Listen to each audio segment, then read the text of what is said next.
For reasons that, well, will become clear later, whilst we are never normally quite sure what this particular ship is, this particular Nelson on Rodney Visage is, for today's purposes, it is most definitely Rodney. Because we are doing Günther Lütjens. And there is a ship which haunts him for a lot of his career in World War II, and that is HMS Rodney. Every time he goes anywhere, Rodney's coming for him. And it is Rodney which finally gets him. We're fairly certain it is 16-inch shells which take out the bridge and the Admiral's bridge. And that's not meant in a glib way. It's not. Because, you see, Günther Lütjens spends his entire career commanding fast ships. That's what he spends his earlier years doing. He's a torpedo man. He's all sorts of things. He is involved in small ships. And yet, the whole way through his career, there are slow ships chasing him down. And they're ships he always knows that if he stops, if he can't run, they will crush him. It becomes almost a visible part of his life. Everything is speed equals life. As long as I can go fast, I can get away.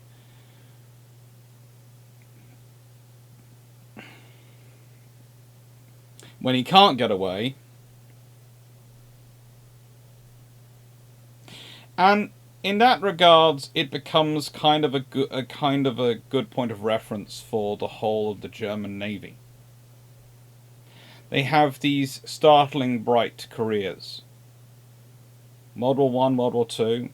There are so many interesting books. There are books written along the lines of, this was a waste of space navy. It was a trophy navy. It was a pointless navy. And there's actual good reasons for building a navy. Building the navy on the size and scale the Germans are building it, you have trouble justifying. But building a navy is not something you find impossible to justify at all.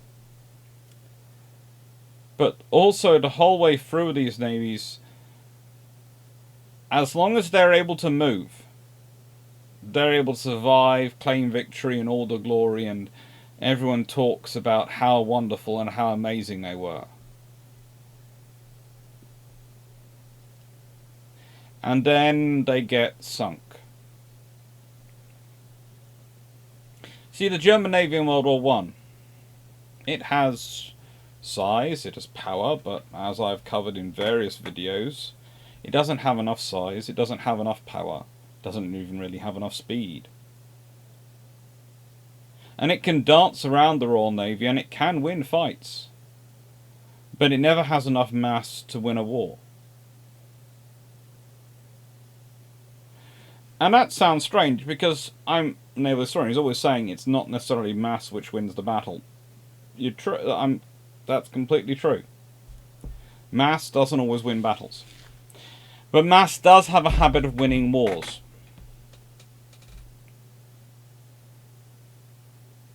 Mass does have a habit of winning wars. Mass won't necessarily allow you to win a battle. It won't. You could dream it might, but it won't. But mass does usually allow you to win a war.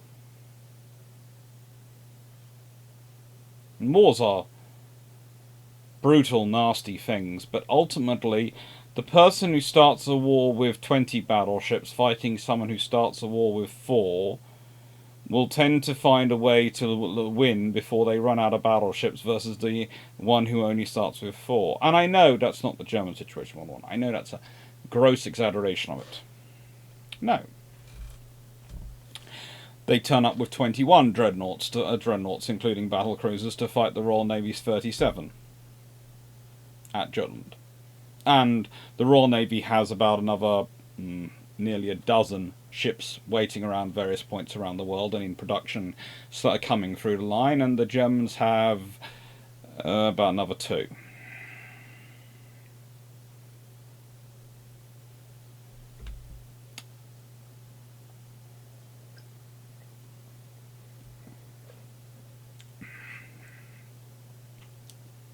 So yes, Germany could win that. They just have to manage to find a way to take out all the British dreadnoughts without pretty much losing any of their own ships. Or rather, they'd have to be running at an exchange rate of nearly 2 ships for every one they lost.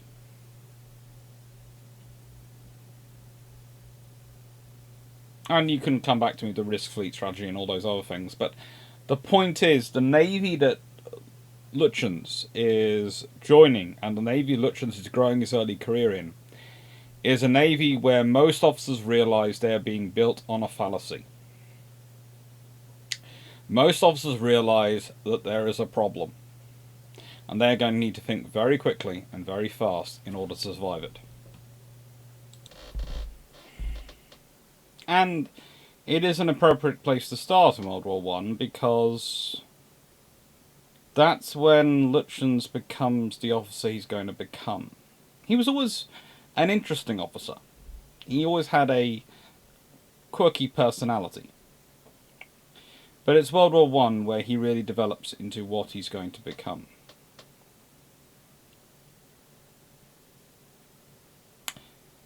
Saying that, this video may come out on the 25th of May, which is his birthday. Will come out on the Thursday if I am unable to make it home in time, or it could come out on the 27th of May, which is the day Bismarck was sunk in 1941, if I've made it home in time to do the live on his birthday. So, I'm not sure, but either this is his birthday video, or, for want of a better phrase, it's his death day video. For want of a better phrase.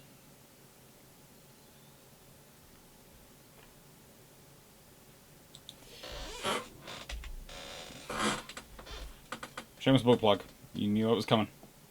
I do it in every video. I would not be currently prepping to go to Australia. I would not be doing all the stuff I am doing without your support. I would certainly not be in the situation I am in terms of being able to do as much history as I do without it. So thank you. I'm hoping if I can keep building up and I can keep doing more and more,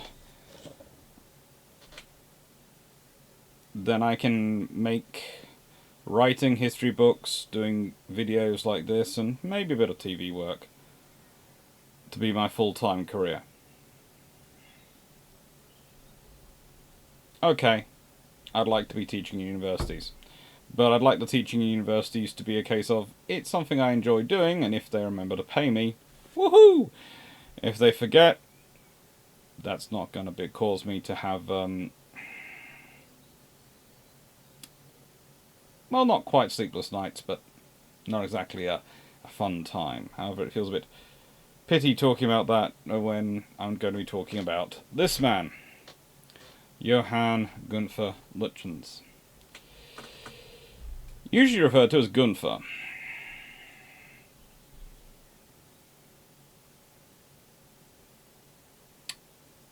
It's a kind of interesting career. He was born in 1889. Age of 18, he joins the service. And he'll serve it till he dies. He serves for 34 years. So he's an experienced officer. You cannot doubt that. But if you're talking about comparing him to other admirals of his equivalent rank at the time, there is something a bit missing. If we consider his counterpart, who was born, I will admit, in 1887, so was 53 in 1941, when he died on the 24th of May 1941. But if we consider Vice Admiral Lancelot Ernest Holland, his commands held, well, Johann Lütjens here was a torpedo man. You can see all those torpedo boats. And then there's Karlsruhe. And then that's it. And then it's basically a staff post, or command posting, I suppose you can say. But let's consider Holland.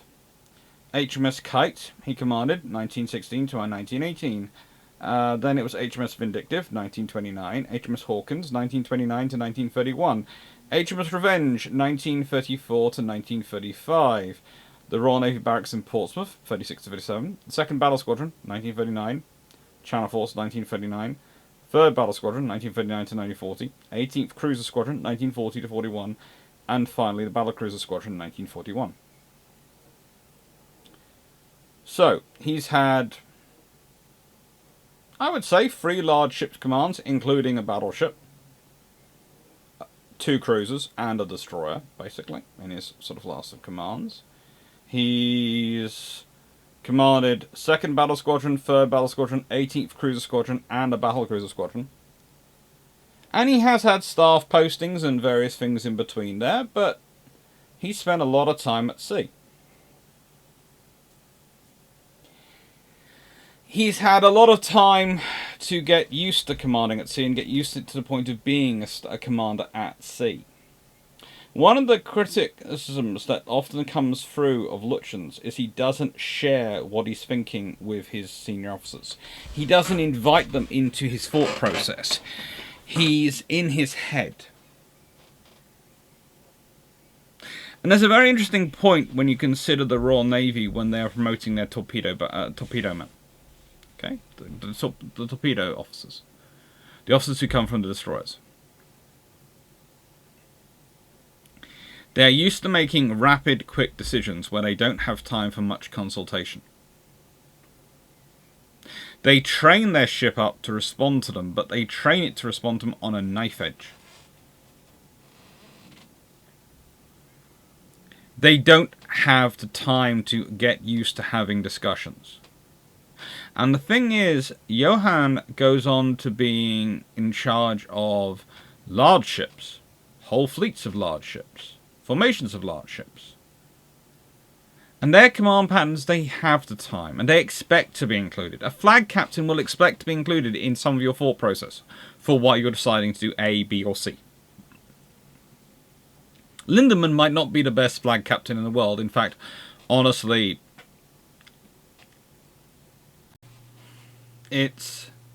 and please listen to the exact phraseology of this, because I have used this phraseology before and people have focused on part of it.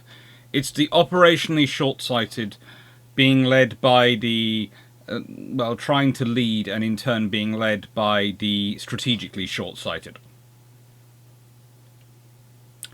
You can work out which is which as we go on, but one of them is constantly thinking about the strategic goals, and one of them is constantly thinking about the operational goals. And whilst that's theoretically the roles of your admiral and your flag captain, they are supposed to do that together. Okay? They're supposed to work on this together. They're supposed to be sounding boards together. But the thing is, Lütjens, and then if you look at his command experience, Chief of Personnel, Commander of Torpedo Boats. Again, it's a load of small forces you're deploying around. You give them orders. You can explain, you should explain to them what's going on. Let's be honest, we can go through many points of history, and before someone starts says, you're just critiquing the Germans on this, the Royal Air Force and the Coastal Command, and the fact that they didn't tell any of their pilots on any of their squadron or wing commanders the reason they were maintaining the patrols off the French coast and at various points along to the Channel was because in case of the Germans breaking out and getting into the Channel to get to Germany. And so when all their aircraft come back, all 3 patrols go either absent or get called back and cancelled completely because of mechanical issues. No one knows why they were doing it, so they're not bothered by it. Yeah. Okay, the British are just as capable of this as anyone, as are the Germans, as are the Americans. Believe it or not, no one has a monopoly on being unable to see both the little picture and the big picture at the same time. Everyone has some pairing, or some group, or some individuals who cannot do it. So, that, unfortunately, for the German Navy, turns out to be the pair who end up in charge of this operation, where Bismarck gets sunk. And that is a real shame, because, honestly, I have a feeling that if Lütjens had his choice, he wouldn't have been aboard Bismarck. His plan, when he's putting together, and I'll be getting this in a second, into this a bit later, would have been to take Bismarck, Scharnhorst, Gneisenau, and Tirpitz, preferably, all 4 at once. Now, we can all mentally think of the entire guacamole moment for the Royal Navy if that had happened, but also we can think of, hang on, where would he have been then? Well, he did have a flag captain he worked rather well with. And that was the officer who commanded Gneisenau, who had been his flag captain on the previous operation, Operation Berlin. As a result, you know, it might have been a sensible one to go for. It could well have been a sensible one to go for. But this wasn't the option pursued.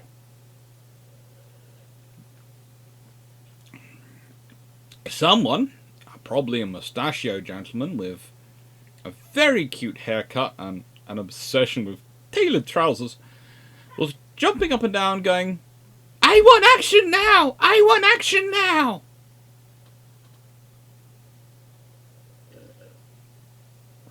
And as the army couldn't give him much at this point, and the Air Force couldn't deliver block all,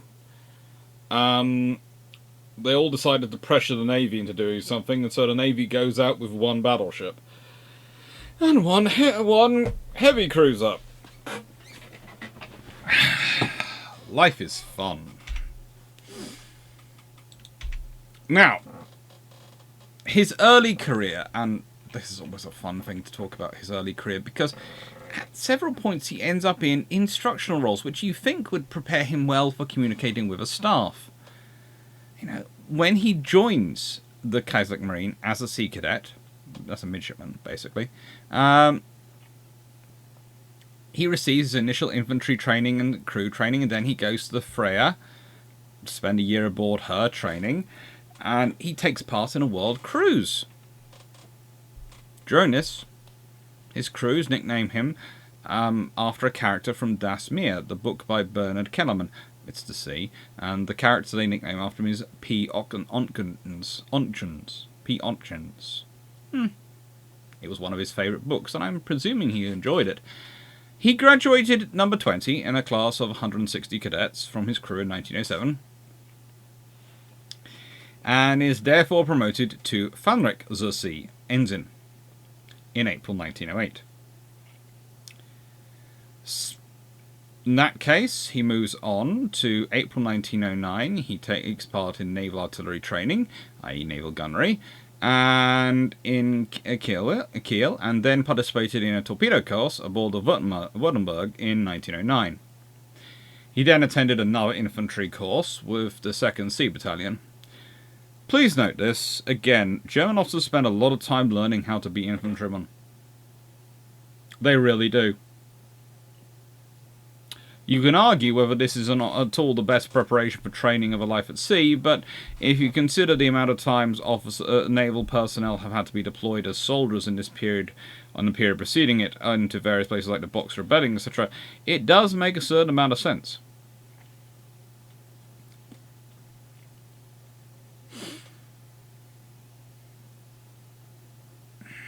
He received his commission as the Lens at Sea while he served aboard in September 1910, while he served aboard the Koenig William, as pictured, which was at this point a harbour ship, and then he went to the Hansa.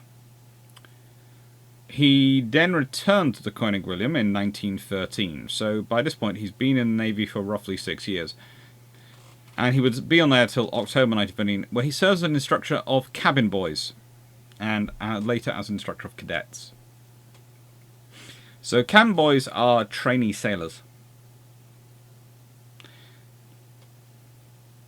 At that time, the Koenig Wilhelm was pretty much Koenig Wilhelm. I called it the Williams, didn't I? Was pretty much a barrack ship based at Kiel and used as a training vessel for cadets as well. He completed 2 further world cruises on the Hansa. And the Hansa, by the way, before you start to think this must be a really interesting ship, she's a protected cruiser of the Victoria Louise class. So she'd been built in the 1890s.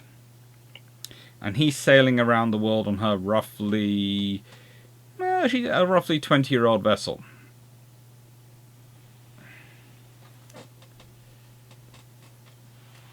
Following these experiences, he's promoted to orbital lieutenant at sea, and again, having cruise around the world 3 times, he is considered a pretty experienced sailing officer. That's a good one. His next assignment, which he went to in October 1913, he went to it sort of in September 1913, started off with the 4th Torpedo Flotilla, and then, in 1st October 1913, he's appointed a company officer with the 1st Torpedo Division. He serves as a watch officer on board G169 of the 2nd Torpedo Boat Demi Flotilla from the 1st of November 1913. 24 December 1913, he returned to his position as a company officer with the 1st Torpedo Division and became a watch officer on G172 of the 2nd Torpedo Boat Demi Flotilla on the 15th of March 1914. Just before the outbreak of World War I, though, he is transferred to the Harbour Flotilla of the Jade Blight. And this, in August 1914, led to his first command. Torpedo boat T-68 of the 6th Torpedo Boat Demi Flotilla, which he took command of 4th September 1914. So, if we think about that, that's his first command, and he gets that after being in the German Navy for a little over 7 years.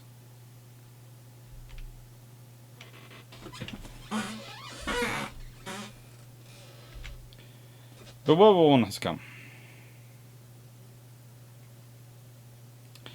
And he is a bit of a torpedo specialist already. He's showing a strong inclination to being a destroyerman. And this is one of the real sad things about his entire career, because he is a profound destroyerman, and yet he's the man who's forced to leave behind the destroyers in Narvik, and he knows what will happen to them. He is their commander by that point. And he knows what will happen to them.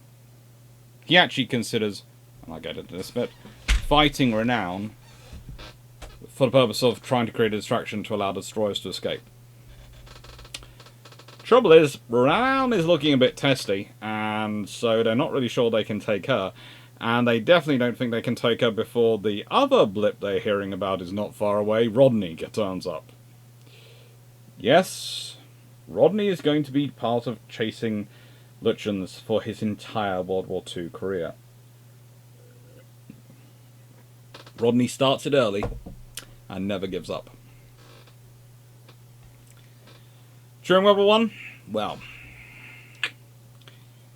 after the T-68 in September 1914, in December 1914, he returns to the 1st Torpedo Division and gets sent to the minesweeping course in January 1915.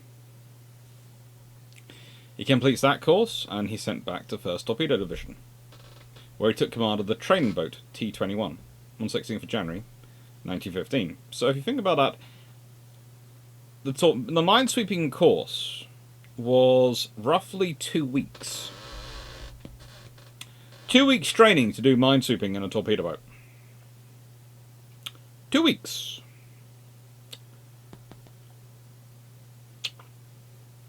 He'd served with T-21 till the 14th of March 1915, when he's posted back to 1st Torpedo Division again. And then he's transferred to the Torpedo Boat Flotilla Flandern, serving as commander of torpedo boats A5 and A20. That's sort of, how do I put this, a little sub-batch. So basically, torpedo boats will be paired up. He's then appointed chief of the A Demi Flotilla in the 2nd Torpedo Boat Flotilla Flandern in February 1916, and at the same time commanded torpedo boat the A40.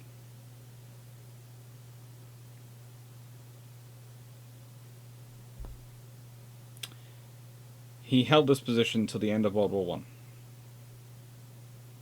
Now, the A40 is not quite as big as the A68. It really isn't. The Germans would have loved it to have been as big as the A68, but it isn't.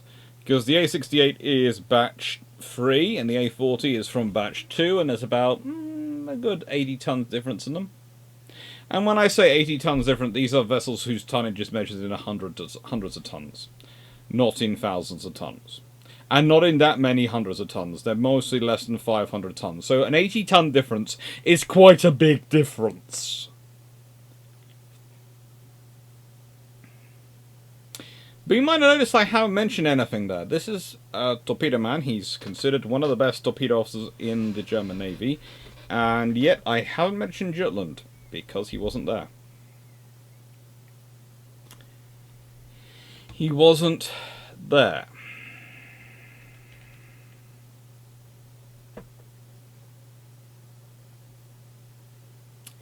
He spent his World War I fighting in nasty, close quarters fighting against things like the Harwich Force in the Channel.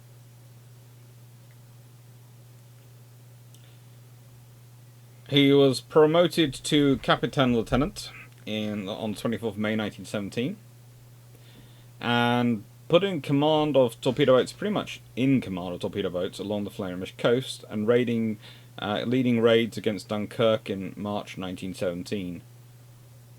At one point, he was in combat with 4 British torpedo boat/destroyers on 2nd May 1917, and then on 2nd May 1917 he led 5 of his boats in action against 4 French destroyers.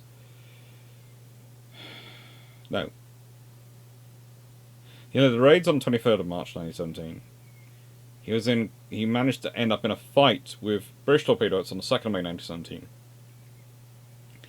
And the French destroyers on the 19th of May 1917.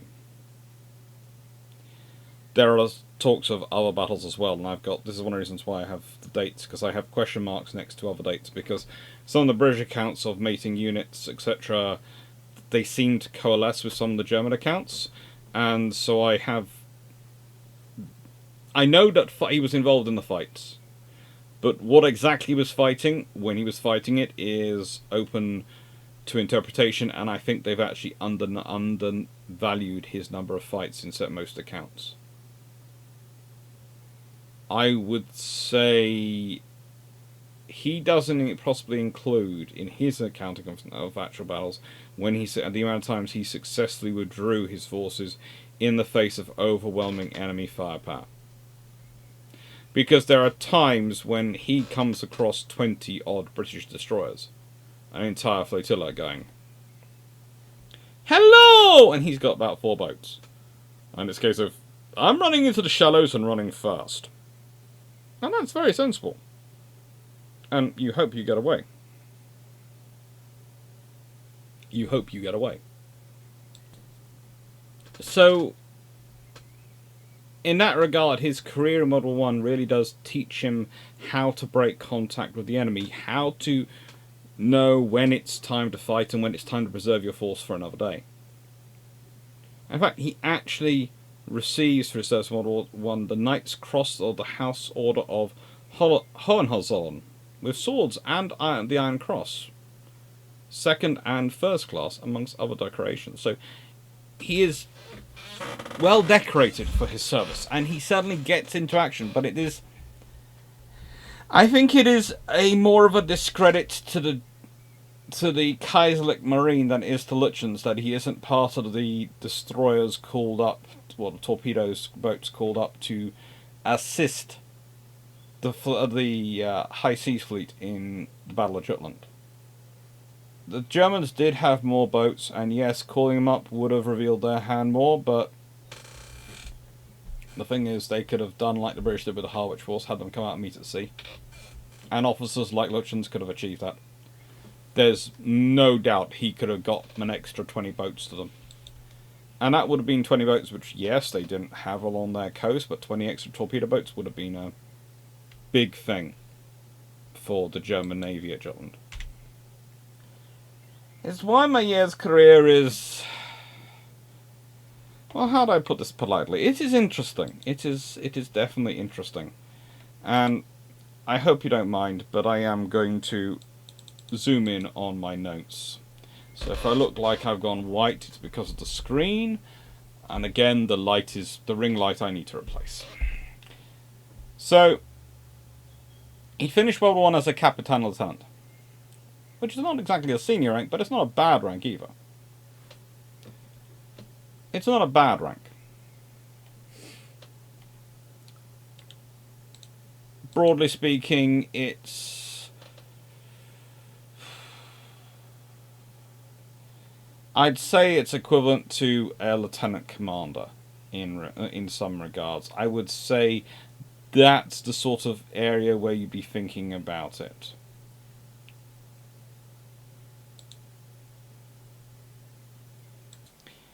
But really, there is no direct translation because it's not technically a lieutenant commander. Technically, that's the rank above Captain Lieutenant. Technically, it's a Corvetti Capitan, which is a lieutenant commander. i.e. O3 in NATO terminology. But the Germans sort of did this weird thing, almost dividing the rank of lieutenant commander up. And when you're looking at their responsibilities and their roles and what they're doing, it does strike me far closer to lieutenant commander. It does. Now, especially when you consider what he's doing in the role, because he's serving as head of the Warnemünde and Lübeck Sea Transport Agency between roughly the 1st of December 1918 to 15th September 1919. Look, he goes and alternates between the two and is doing all sorts of jumps abouts, and frankly, yeah. I'm fairly certain I've managed to spell office wrongly. I do apologise. Oh, I got so used to ignoring the red lines on PowerPoint and Word because it didn't like the Germans. The German, I think I probably forgot that Office has 2 F's in it. And I've just noticed that now. I don't know. Anyway.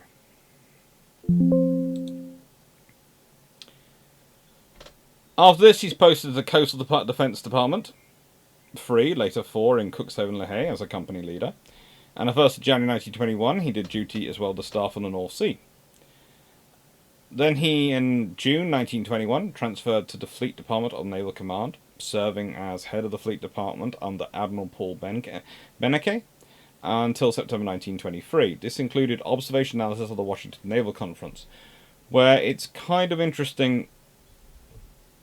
He seems to have realized very quickly that the damage that was going to be done from some discussions he seems to have overheard dealing with it to the infrastructure and industry of the great powers as they were by this point. But he also seemed to realise, and this is one of the interesting things, Lütjens, Raeder, Donitz, quite a lot of this, Karl, quite a lot of the senior officers of the German Navy do realise that their major problem is going to be infrastructure. That they have been so hamstrung by the Treaty of Versailles that, frankly, there's nothing they have as a chance there.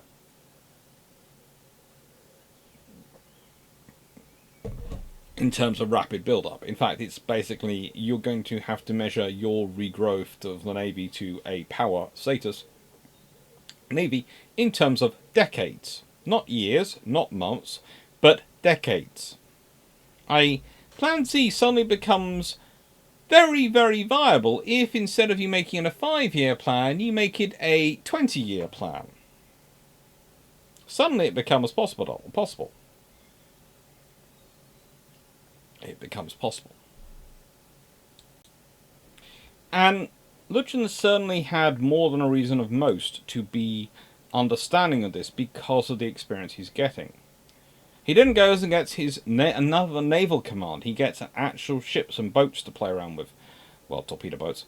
4th of October 1923, he took command of the 3rd Torpedo Boat Demi Flotilla, aka, and I'm going to pronounce this, tried pronouncing this German, he became Chef der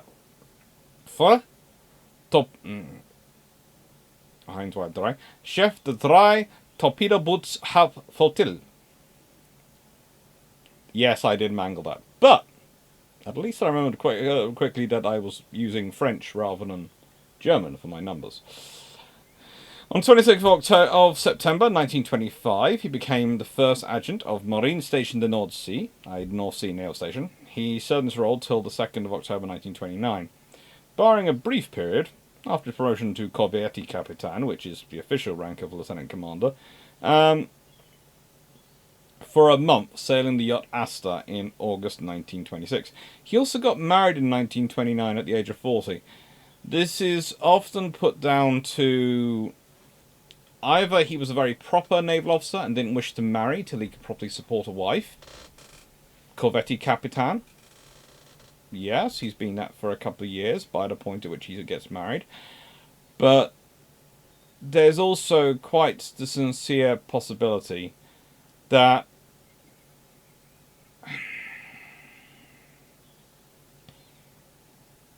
he seems to be, to an extent, an introverted soul. He spends a lot of time in his head. And there are good points and bad points to this. But speaking from my own experience in this, and others who have similar predications in terms of how they approach life, it can make forming a relationship that much more complicated. Because to form some sort of relationship in order to approach marriage or anything like that, where you're going to spending a life with someone, you do need to tend to start communicating with them. And that takes a lot of trust, because you're basically having to invite someone into your thought process. And if you are used to thinking these things in your own head and not explaining them in the first place, that is an equally extra effort. So it can take a while to find someone who you want to invite in. Couple that with the amount of time he does spend working, because he is most definitely a bit of a workaholic. Even when he's not on sea postings, he is certainly trying to spend as much time thinking about sea and the ships. Honestly, I'm surprised he managed to get married at all. I think he must have been incredibly fortunate in finding someone. And I wouldn't be surprised if pretty much he was really in a scenario where there was only one person who he spent both enough time with, managed to have the right level of contact with, to build up that relationship, and at a time where he was fairly stable and could do, to actually do this. And later in 1929, after he got married, he's promoted. He is, I think it's after he got married. I would like to say that the details about his marriage and details about his family life are very, very limited, and that doesn't really bother me. I know he did have children. I know some of his children were involved in the naming of the destroyer, which was named after him, that served the German Navy during the Cold War. But actual solid details about his family life are few and far between, and frankly, that doesn't really worry me. that's not what we're here to discuss. On 3rd of October 1929, Lütjens was appointed to command the 1st Torpedo Boat Flotilla, aka he became Chef der Ein Torpedobooter Flottille in Schweinmund. This he commanded till the 17th of September 1931. After this, he has another interesting appointment.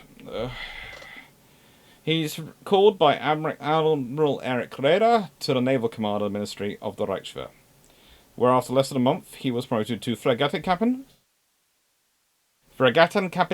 which is full commander.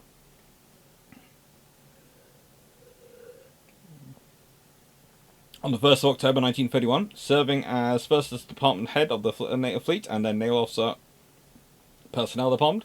But on 26th September 1932, he's appointed Chief of Department and he's promoted to Captain zur See on the 1st of July 1933 and continued his department till 1934.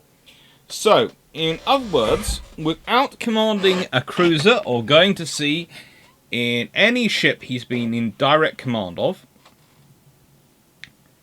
he has now managed to move from Captain Lieutenant all the way up to Captain zur See.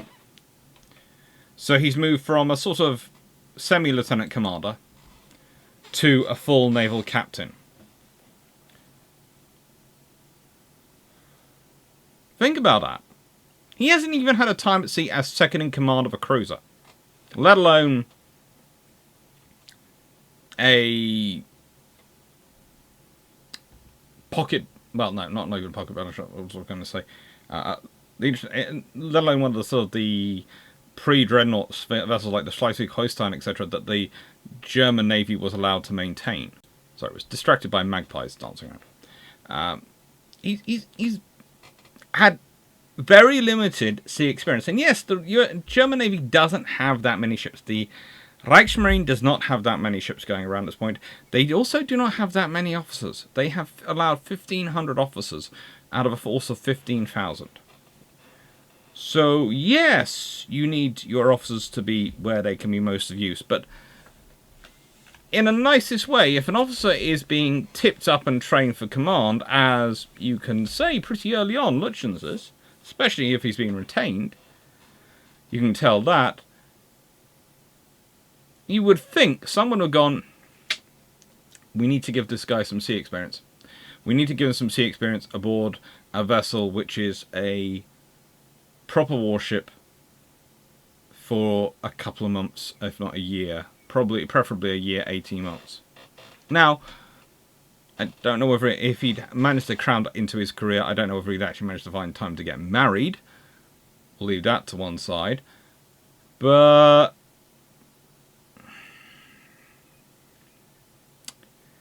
he does need it, because so far he's been a career Coastal Command torpedo boat officer. Yes, he's won medals doing it. Yes, he's won awards and decorations. Yes, he's very good at it. But the trouble is he's now getting to the rank at which he needs to be rounded off as a naval officer. And the trouble is, you ideally need to be rounded off before you get to Captain zur See, before you get to full captain. This is the point at which the Royal Navy will be sending someone off to be an XO of a cruiser, or might be given command of a destroyer if they haven't seen destroyers and they haven't been tested to command yet, if they're a lieutenant commander. Corvette Capitan is a good rank to send someone around that. Frigate Capitan is a good rank to send people around that, to round them off. To let them experience the wider Navy, to get to know the skills they need to understand for higher fleet command. And actually, that's one of the things you do. If you send someone to an area where they aren't necessarily familiar with it, in a role where they don't have to be a technical specialist, then the very fact of them having to ask people for information so they can learn up the technical side, because they're naval and they probably are interested in it anyway, so they probably will actually force them to become better at communicating. Because they will have to explain their questions before they can get the answers they need. It's a great way of teaching people to communicate. Put them in a scenario where they are important, but they do not have to have the technical knowledge. You can soon tell if they're good at their job or not, because how quickly they try to acquire the technical knowledge. Not as in-depth as a specialist is going to, but enough so they can command and understand it. And their process of doing that, how they do it, is going to teach you a lot of them. Do they go off to the library and get books out? Okay, they're a researcher. Good. Intelligence. They're going to read a lot of information. Do they go and sit down one-on-one after watching the people work out and work things? So they go and take someone off one-on-one to have a chat with them, take them for a meal.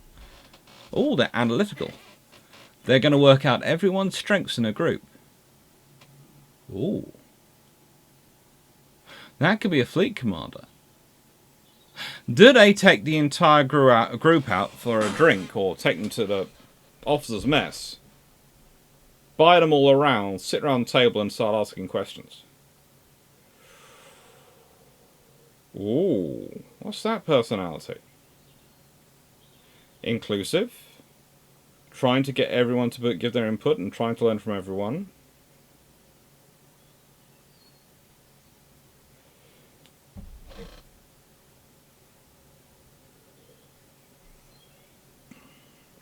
Setting up a discussion routine. It's probably someone you're going to consider for being an instructor, because if that's how they're approaching finding out information, that's also going to how they're going to disseminate information. So it's going to be someone you can use to teach the others. And yes, all three of those routes can lead you to various positions in high command, but it teaches you about that person, how they go and access information. Myself, I tend to do a combination of all three. I'm known to go and read a book, then do a general chat thing and buy everyone a round of drinks, and then take out the person from there who's made the most noise and has proved, well, the most noise I've respected for the amount of times they've spoken, and try and take them out to dinner and go, let's have a quiet chat about this. Why do I do all three? Because after years of studying it all, I noticed what pattern I tended to do most in terms of myself. I know the weaknesses with that, and so I approached the other ones. The trouble is, Lütjens is very much, by the time he gets put in charge of the Karlsruhe, he is very much used to being in command. He doesn't know how to be in a situation where he is not absolutely 100% knowledgeable. Yes, he's an artillery officer, but he's also been a torpedo officer for many, many years. And he's experienced at gunnery artillery, so he's given the ship. Just to take her around the world. He's seen round the world cruises before. But Lütjens' methodology is not that. Lütjens' methodology is not the kind of gregarious having a big meeting in the officers' mess, which would be sensible for an officer if building up a navy like the German Navy, the Reichsmarine needs to build up at this point. They need to build up experience. They need to pass on experience. They need to start doing a fostering of atmosphere and of training and inoculation of knowledge. No, his is the type of personality which likes to go and revise off his own, and maybe, if he likes you and feels comfortable, as well as thinking you're good, will go and have a conversation with you one-on-one. This is a problem. And exacerbates the problem that is already the Karlsruhe as this vessel's going round. Because, let's be honest, this is an absolutely terrible design. It's a Königsberg light cruiser. They are atrocious in so many ways. They are basically have hull just thick enough to actually set off the detonation of the shells coming in, not actually do anything about it. They have their guns laid out in such a way that, oh by lord, if there are any troubles with their mines, or those shells at the back, the whole thing is going up. And then you have, of course, that the armament is disproportionately laid out, so that you have more fire to cover the stern than you do the forward. It's just No. I'm sorry, no. This design is just not good. But leaving that to one side, and yes, people come back to me, they have reasons for their construction. Yes, they do have reasons. Whether I agree with those reasons or not is a completely different matter. His first command is to go on a world tour of this. And a world tour matters. A world tour is going to be something which is going to be very important in terms of presence. And he visits Skagen, Azores, Trinidad, various places in South America as well, Cape Horn, goes through west coast of South America and North America to Vancouver. He travels through the Panama Canal to Houston, Charleston, and Vigo in Spain. He goes round the world.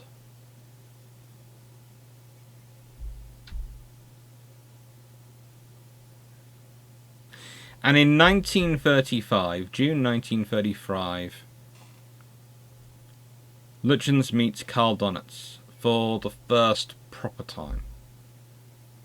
Donitz, of course by this point, had been entrusted with rebuilding the U-boat arm, and Raeder informed Donitz that Lütjens is to become the chief officer of the officer personnel branch at Naval Headquarters, with the task of forming an officer corps for the new navy we are about to build. Now, I would say this is kind of interesting because this must be one of the few times Lütjens actually does this salute, which he's doing here. The full National Socialist salute. And I say that with some reasoning.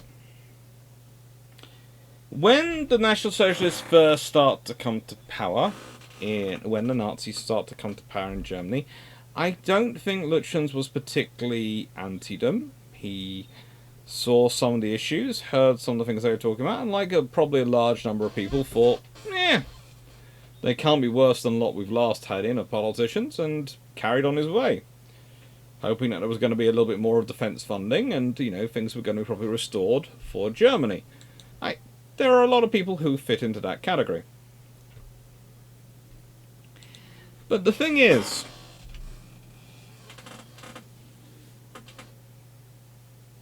now that slide is definitely not preserved properly. Give me a second. Much better.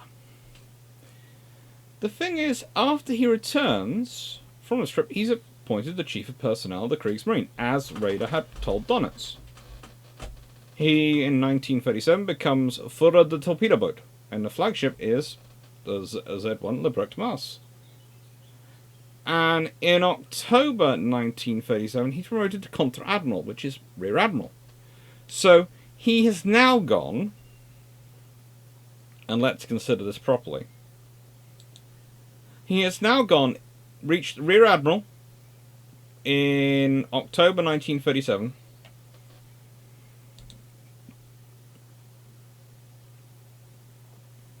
and he has only commanded one light cruiser. And honestly, he spent most of his period since World War I being something approximating a lieutenant commander. Or rather,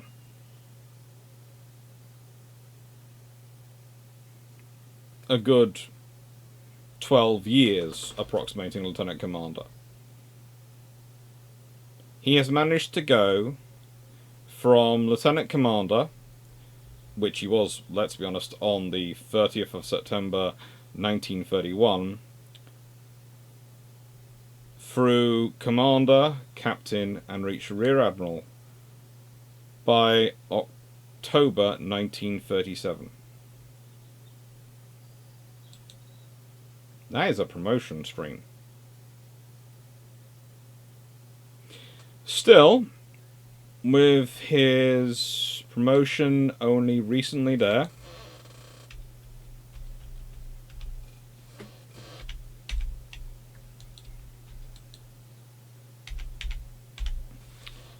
in November 1938, Lütjens, along with only 3 flag officers, but several officers, including Donitz, so both Lütjens and Donitz, protest in writing to Raeder, Commander-in-Chief of the Navy, against the anti-Jewish Kristallnacht pogroms. In writing. He'd also, as commander of the personnel branch, seems to have been, how do I put this, very lackluster in putting through the various Nuremberg laws through the German Navy. In fact, as far as we can tell, and this I can only speak of the sources I have managed to read on this one, his exact approach to them seems to be, oh, you have extra paperwork for me. Well, I have a very large amount of paperwork to sort through, so this will be sorted into the file of paperwork to be dealt with never, and I will get to it, but if anyone comes in us, I can say it's in my in tray and I'm working towards it. The fact that I have 6 in trays and it's at the bottom of number 6 furthest away from me will leave to one side. It's in an in tray. I'm working towards it. Again, there is this... How do I put this? Destroyer crews and torpedo boat crews, as they are in the German Navy, especially in World War I, where their torpedo boats are, especially their large ones, are pretty much their fleet destroyers. And well, they are their fleet destroyers. They're just not called destroyers, because the Kaiserlich Marine is weird. We'll leave that to one side. There are reasons for it. There are legitimate reasons for it. It's just weird because everyone else has got to the point of calling them that. But the Kaiserlich Marine are interesting. But that's not Lütjens' style. That's not what he wants to do. And he is very much a destroyerman. And very much a case of, if you are serving in my boat alongside me, if you're in my ship alongside me, I don't care what you are. You wear a uniform, you're Navy. Everything else is just not Navy.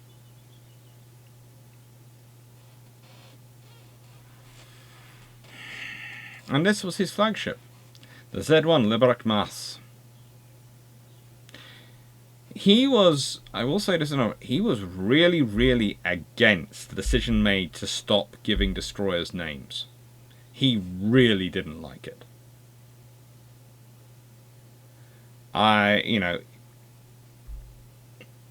To him that was a sort of step back, because you have to remember the boats in World War I didn't have names, they had numbers. And to him and to a large amount of the German naval personnel, giving them numbers instead of names made them more expendable, and they knew it.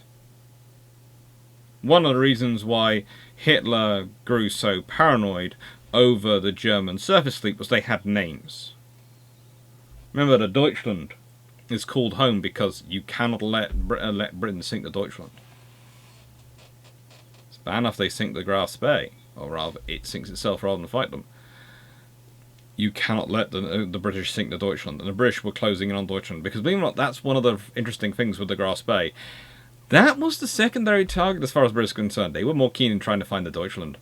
And it wasn't hitting everything, so it was providing far fewer points of contact. And then it basically runs home. And it's just a case of, dang! We wanted that one. And this is the ship he's in when World War II breaks out. World War II starts out... How do I put this for Lütjens?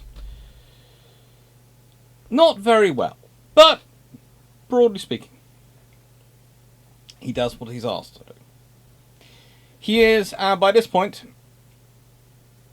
the Befehlshaber der Aufklärungsstreitkraft. The Befehlshaber der Aufklärungsstreitkraft. Commander of the scouting forces, let's be honest. I'm trying to read it off the larger screen I have there, which is got it very expanded. I'm going, how long since you learned German, Alex? I was 13 years old when they stopped me learning German. And thankfully I do remember some things. I will try and pronounce it again. The Befehlshaber the Off-Kalorung Streitkräfte. Slowly get out. Anyway.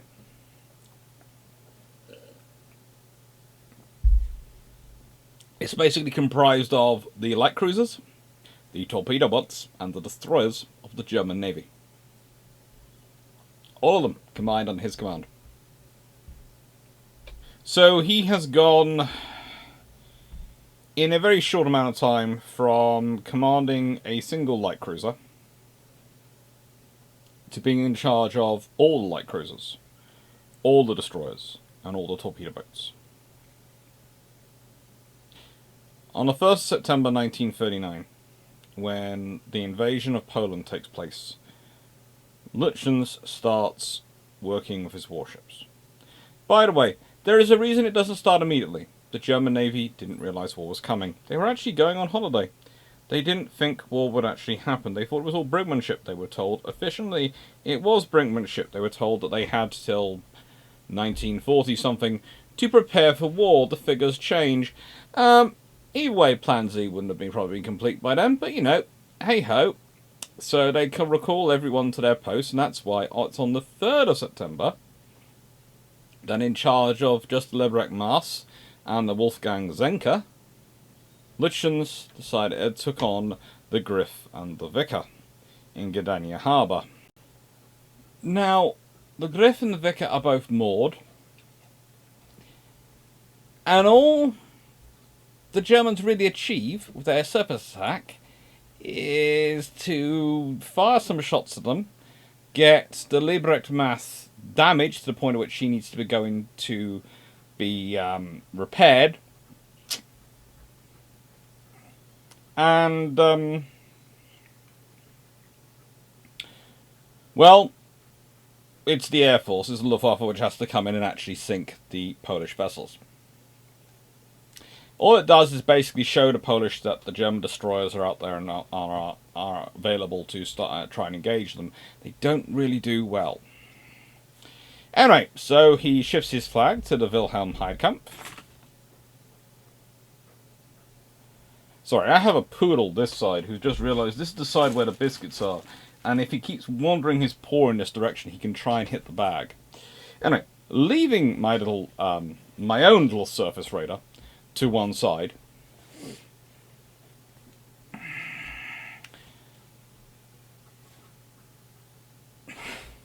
Lütjens moves to the Wilhelm Heidkamp and carries on with his career. Again, throwing ships into action. He's good at this. He took 6 destroyers with mines. Only his own flagship. Excuse you. Only his own flagship didn't have any mines, so he took his flagship plus 6 destroyers to lay the mines at the entrance to the Humber estuary. They managed to do this undetected and depart unseen, which is, well, it's a great feat. It really is. It also probably shows some of the issues with Coastal Command early in the war, but also it shows the Royal Navy's own issues early in the war, in that one of the things the Royal Navy had only started preparing for, and preparing recently, was the small patrol craft. You know, they hadn't been doing a mass sloop production in the interwar years. They had been waiting and made the orders in 1939 because they were told war wasn't coming till 1942. And then their own government delivers an ultimatum because of Poland, which is fine because of Poland and is worthwhile and understandable, but does kind of mean the Navy's going, excuse me, you promised us 3 years. We're planning on spending the next 3 years basically building small ships. 3 years. We've got all the other programs working. It's taken us years to get them working. Please, you promised us 3 years. Yeah, we're going to war now. We've got none of our small ships. Oh, we frigging hate politicians sometimes. Anyway, he does this so well, he gets promoted to Vice Admiral. Isn't that brilliant? He's now a 3-star. Yes. So, by 1940... when he is, by 1940, the war is less than 6 months old. He's a Vice Admiral. He's officially, his flagship is the Nürnberg. This vessel. Another of their lovely light cruisers. But don't worry, you're a Vice Admiral, so you're not going to have to stay there long, are you, Lütjens? You're not. No, no one would make Vice Admiral stay that long in such a small vessel. No, no, no. Instead, what happens is that he's preparing for Operation Versabon, the invasion of Norway. And, well, what do you know? Life happens. Life happens in such a way that, well, Vice Admiral Wilhelm Marshall, his superior, and this is, by the way, is the Vice Admiral by this point. Well, he's not well. He's not well at all. And so, as he's fallen ill, it is Lütjens who's put in charge of the operations. Now, Lütjens was therefore promoted to leading the operation with his flag aboard Gneisenau. So he would operate with Scharnhorst and Gneisenau. As escort for a force of destroyers, which were going to be commanded by the Führer des Destroyer, the leader of destroyers, Friedrich Bonte, one of the officers who he had trained up and handpicked to lead his destroyer force. Remember, this is the German destroyer man. That's what he's good at. Small forces and destroyers. That is what he's been trained for. And that's what he's been training up.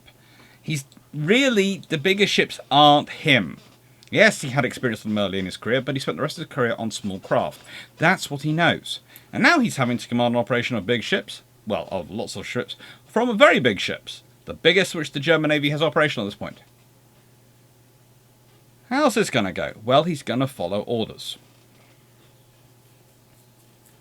The fleet were laden with soldiers belonging to the 3rd Gerbergs Division, commanded by Edward Detail, and as you know the story of Narvik, I've been over the story of Narvik many times, the Germans managed to make it in. They destroyed the Norwegian defenders in the First Battle of Narvik, the naval forces.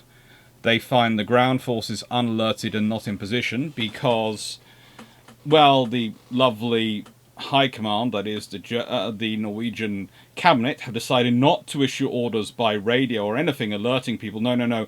They're going to send a telegram. Take a nice load of time to get through. And they're not going to really call people up. They're just going to put them on alerts. Because after all, the invasion of Denmark doesn't mean Germans might be coming to Norway next. Doesn't mean it. And are those reports of Norwegian ships nearby? No, no, no. You know, if you hadn't been worried about the Germans, I'd also been worried about the British who might be planning on invading at this point, because let's be honest, the British are well known for doing preventative action operations that Denmark will testify to, so I would have been mobilising whatever. It's not going to be provocative if you're mobilising for defensive, you're Norway. But no, they didn't, and so the troops came ashore and found no one to resist them.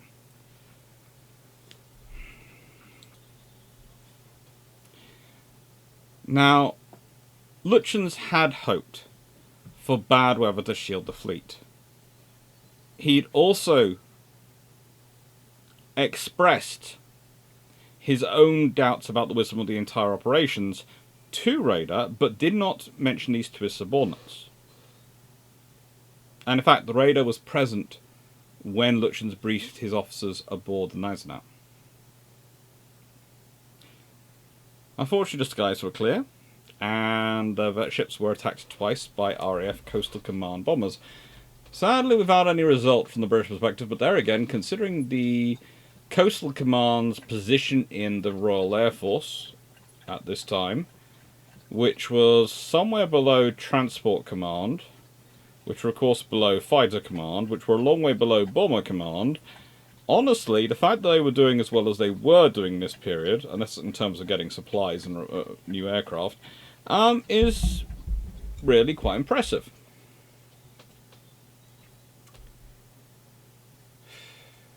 But you also have this other side of Lütjens revealed, which is he is following the orders and timetable. He knows the importance of it. So when on 2 occasions sailors are swept overboard, Heinrich Gerlach, Lütjens operations officer at the time, notes no rescue attempts were made. On no account was there to be any interruption of the time schedule. The schedule was that important. Lütjens' mission was to draw British units.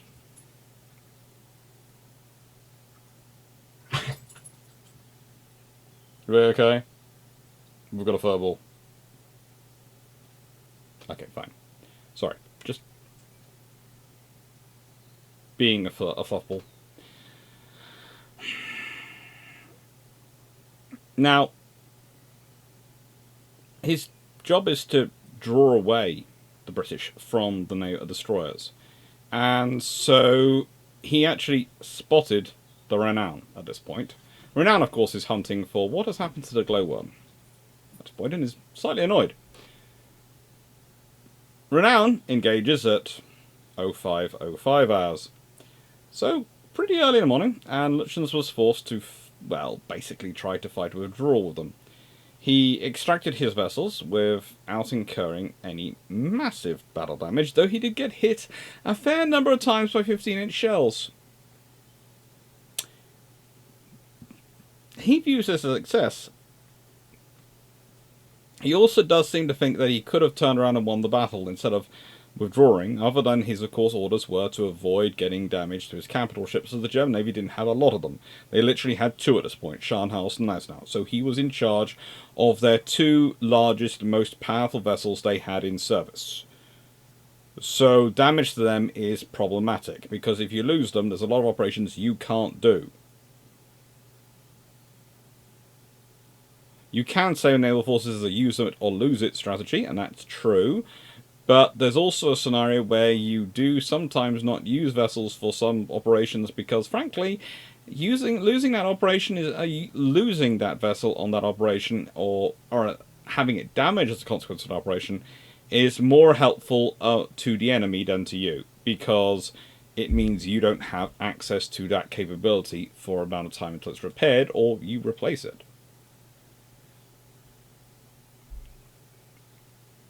However, he got a message that HMS Rodney was also in the vicinity. He knew Renown was bearing down on him, but he had a message come in from German naval intelligence telling him, "We think Rodney is also close by." Now, at this point, yes, they are doing as close to their full speed of roughly 31 knots as they can, or rather they're doing all the power revolutions and normally gets them 31 knots, but they're in heavy seas. And this lovely example of shapely beauty, well, she has a whole design for ploughing through heavy seas very, very efficiently. And let's be honest, she can probably retain more of her top speed than they can, and we also all know that by now, the consensus on this channel at least, is that someone was lying very heavily, and the German Navy, the consensus was definitely was that someone had been lying very heavily when they said that the Nelson and Rodney's top speed was 23 knots. Whether they were lying for purposes of national security, for purposes of treaty, or for purposes of they believed they were telling the truth when they said they could only do 23 knots, we are not sure, but we know one thing, according to the German Navy, they lied. They lied a lot. And so, instead of slowing down or changing course so you can have an actual battle with Renown, instead of running from her, with her going, "Hey, come back here, I want vengeance, you've sunk one of my destroyers. Come here!" And honestly, she is like the original Mama Bear coming out going, "You've sunk one of my destroyers. I am coming to tell you off. You know, you hurt one of my cubs. You've killed one of my cubs. There is nothing going to get between me and you." Basically, consider this to be Daddy Bear coming along. That's the scenario Scharnhorst and Gneisenau are going, and he knows. He knows if he gets anywhere near those ships, Nelson Rodney, A, he has nothing that's going to take a punch through their armour at their likely engagement ranges with anything like enough force to do damage, or rather enough regularity. It's probably going to take 2 or 3 shots at the likely engagement ranges. And those 16-inch guns, as far as he's concerned, they might be as well be the cannons straight from, I don't know, some kind of super starship, because at the similar engagement ranges as he'll be having to pull out with his 11-inch guns, those things are going to cause damage. They are. He knows this. So he carries on. But he also knows that this means that his protege Bonte and all the destroyers he's left in Narvik are pretty much dead. He knows that is what he's doing. He is sacrificing the core of the force he has spent the last 20 years of his life devoted to rebuilding for the German Navy. Think about that. Think about what that does to you, inside you as a human being, when your life's work in many regards, you know you are having to leave to be destroyed because there is nothing you can do about it. As much as maybe fighting Renown might give them a distraction to allow them to get out, the odds are you will not be able to take Renown down quickly enough that that thing will not arrive and turn you to toast. At which point they will definitely kill those destroyers anyway. There is no way for you to save them and yourself. You have to save yourself.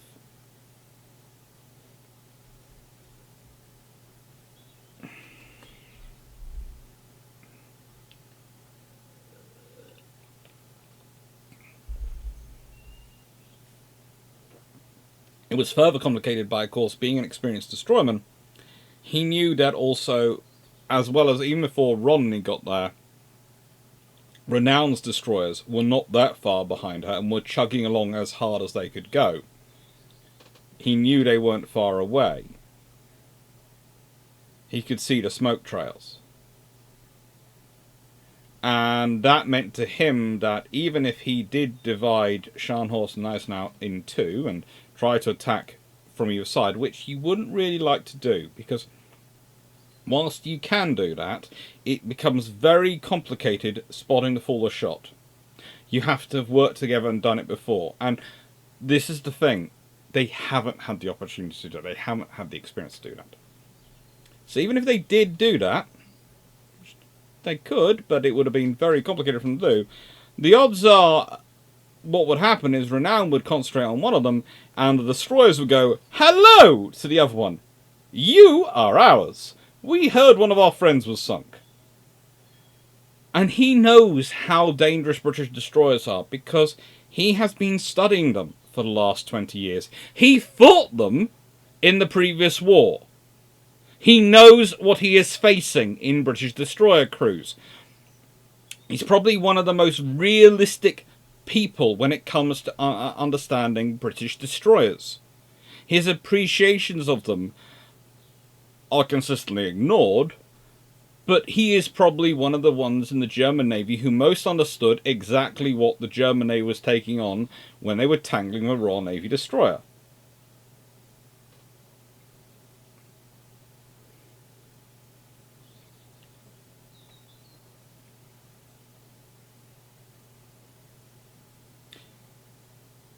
As it was, Raeder agreed with him that he made the right tactical decision, as if he'd fought Renown, he would have surrendered the tactical advantage to the British, and because of his getting away, he managed to rendezvous with the Admiral Hipper, and managed to reach Wilhelmshaven on 12th April, avoiding a major fleet action.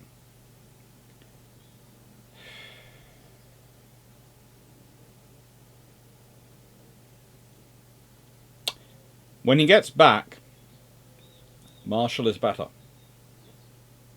And so Marshall takes command of Scharnhorst and Gneisenau and takes them off to attack Allied forces withdrawing from Norway. And at this point, Marshall managed to do Lütjens a massive favour, or rather accelerate Lütjens' promotions even more quickly, because Marshall decides to attack HMS Glorious. And right then, well,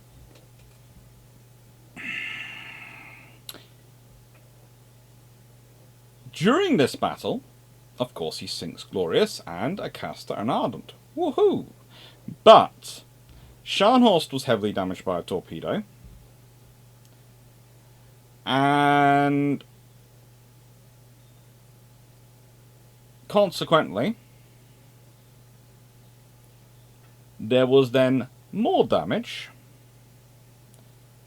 done to Gneisenau when she was torpedoed by a submarine later on in June, because she had to be out on her own doing things because Scharnhorst wasn't available, and so they weren't out operating together. But, well, on the 8th of June, he engages Scharnhorst, he engages Glorious, and Scharnhorst gets heavily damaged by a torpedo. And on the 18th of June, Lütjens is given command of the fleet on a temporary basis, as Marshall has been relieved. Rader described this as, he had experience of staff work, and as my chief personnel, he had won my special confidence in those years of close association. He also felt that Lütjens had displayed wise judgment and was unlikely to act rashly, as he demonstrated in the previous operations.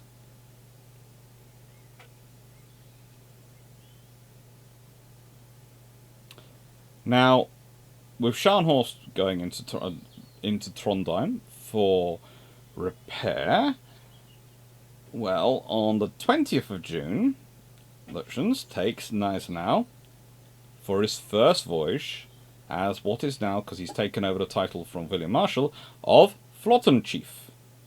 Now, Flottenchief, or rather Third Flottenchief, basically means Commander-in-Chief of the Home Fleet in the German Navy. It's an interesting title.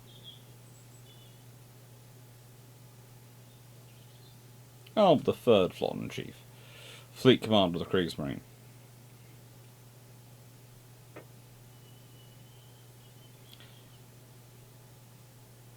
Now, Lütjens on the 20th is not a happy bunny, because if you think about this, he has gone from being a Konteradmiral and in a couple of years in posting, but not exactly an experienced Rear Admiral, in charge of the small ships, to being a Vice Admiral in charge of everything. That's a rapid promotion.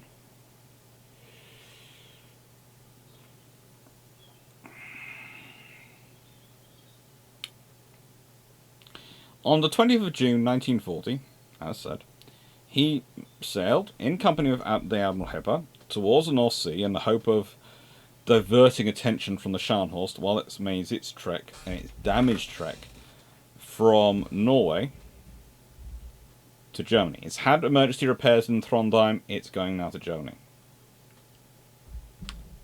The operation succeeded. It was successful.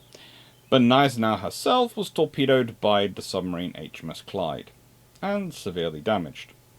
So you see, the Scharnhorst gets torpedoed, and needs to go from there, and so Gneisenau has to do a covering operation, and she gets torpedoed.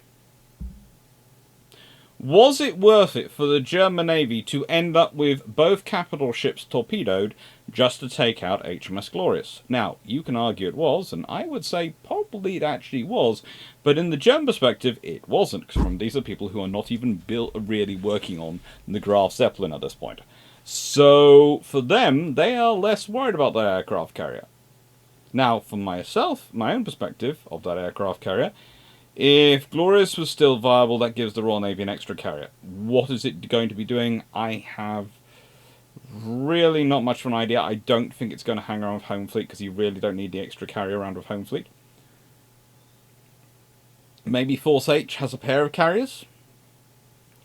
But alternatively, it gets sent to the Mediterranean.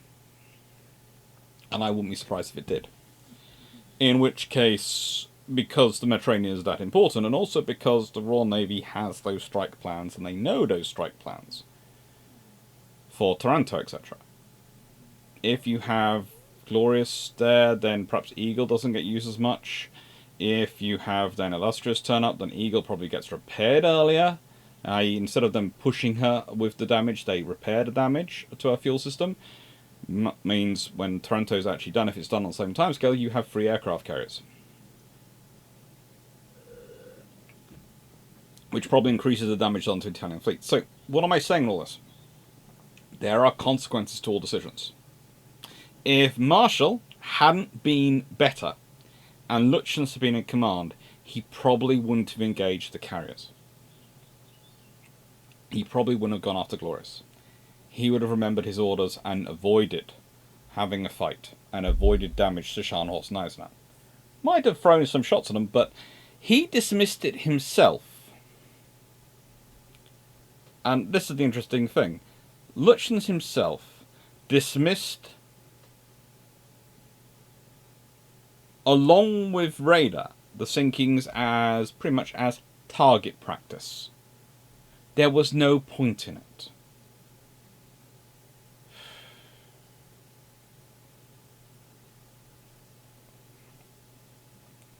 Radar not only regarded him as acceptable because of his close personal relationship, etc., but he also did think he was, broadly speaking, sound tactician, excellent staff officer, and someone who had, all important, operational and battle experience, thanks to his World War I experience. So he's a tried and tested officer.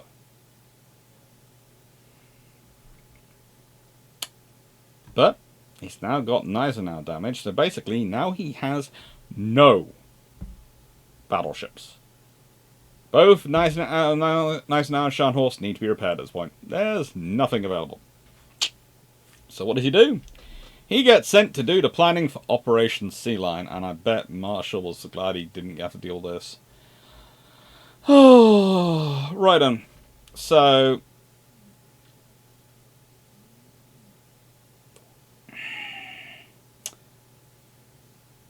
what happens? Well, he got responsibility for landing the naval side of planning the naval side of Sea Lion, which included trying to gather 1,800 river barges, 500 tugs, and 150 steamships, and 1,200 motorboats. His staff deemed necessary for the operation. If you consider what that does compares to D-Day, it's just disturbing. But when you look at this as the planned ports of disembarkation, and they are lovely, but they are the planned ports of disembarkation. They're planning to come from Ostend, from Dunkirk, from Calais, from Boulogne, Le Havre, and Cherbourg. They're planning to invade Lyme Regis. Now, if you've ever been to Lyme Regis, it is a lovely, lovely beach. I do agree. But actually getting up and out of Lyme Regis in any kind of formation is going to be a nightmare. I mean, the roads in and out, you are better off blowing your way through the town, and even then you won't really get anywhere. Good luck. It's the kind of scenario where any defender is going to go, "Oh, thank you. You attacked me at my strongest and most inaccessible point. So kind of you." There is also a fair bit of, how do I put this politely, imagery going on, because their plan is to attack them somewhere between Deal and Hastings and Worthing. They're basically trying to land where the Norman invasion landed in Britain. I suppose if you have to land anyway, you might as well. But I will say this.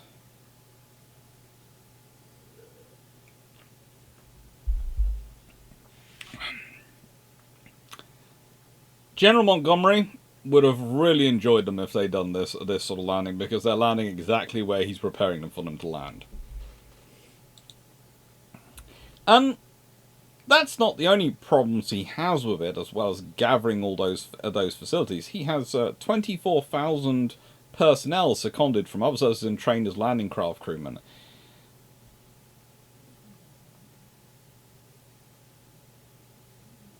He decided that advanced detachments were to storm the beach in battalion strength, and the following craft would clear mines, allowing for artillery coasters and tugs carrying the panzer units to follow unhindered. That's their plan. So they're going to send infantry detachments, pretty much unsupported, onto the beaches to storm them. Small motorboats would unload engineers to clear obstacles and act as shuttle boats between larger vessels on the beach. And he doesn't stop there. He decided he was going to use the Schlesien and the Schleswig-Holstein as fire support to protect the crossing. His plan was to beach the ships on the Varn Bank. Now, if you're not sure where the Varn Bank is, you're not the only one who had to look this up, because I was going, hang on, that's the sandbank, isn't it, in the Straits of Dover? That's an absolutely terrible place to try and beach a vessel. So I was sort of going, what do you mean? Why are you looking at it? And I looked into it and I thought, well, you know, actually, maybe it does make some sense. Maybe it does.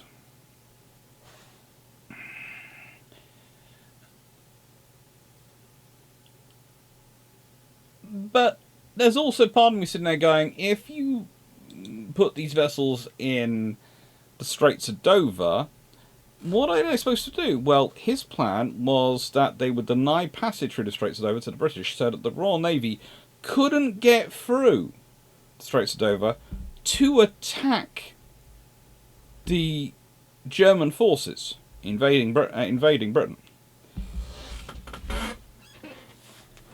This might sound strange.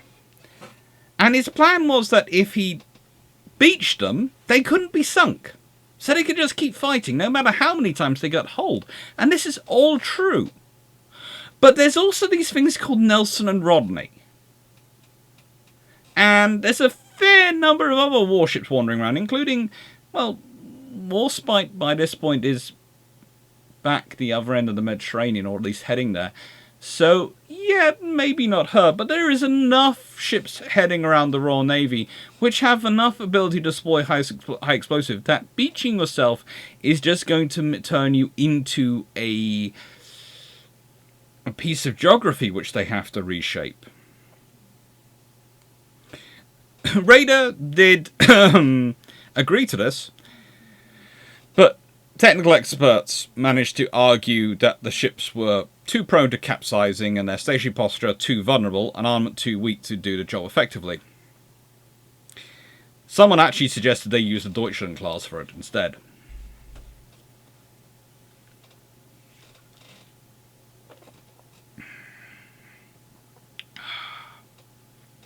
So many bright sparks. So many bright sparks. Thankfully, for pretty much the entire German Navy, and probably their entire reputation as being a viable military force, and for German reputation leaving World War II, they actually didn't try to do Operation Sea Lion. This is a good thing, because as solid, well, as interesting, and as creative as Lütjens' planning for Sea Lion had been, the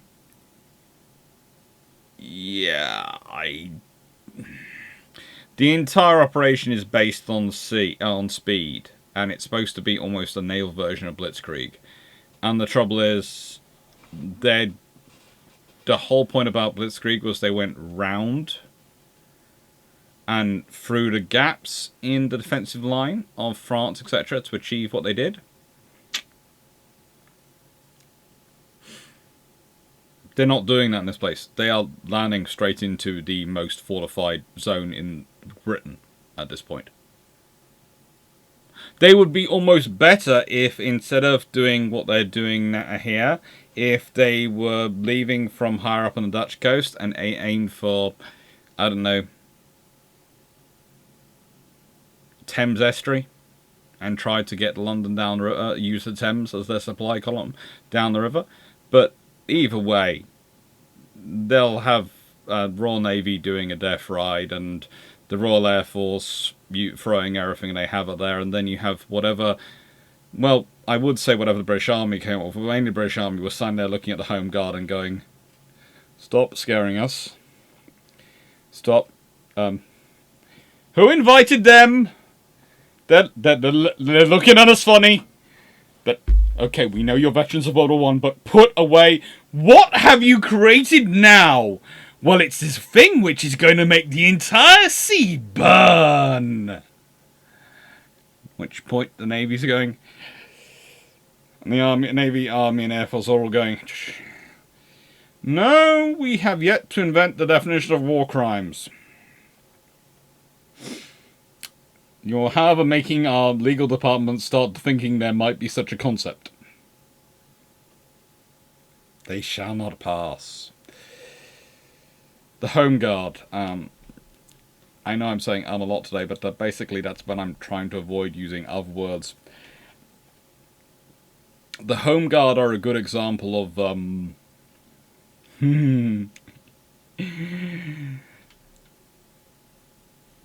what happens when you mix mildly suppressed PTSD with the old enemy coming back and the ability that someone says the words to you, well, we can't supply you with much, so you're going to have to come up with it yourself.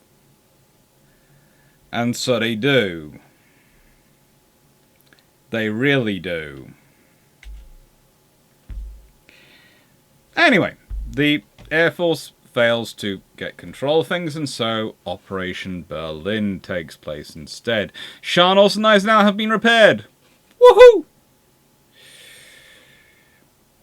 And they're now sent out to attack the convoys. It's going to be Lütjens' first operation in the Battle Atlantic.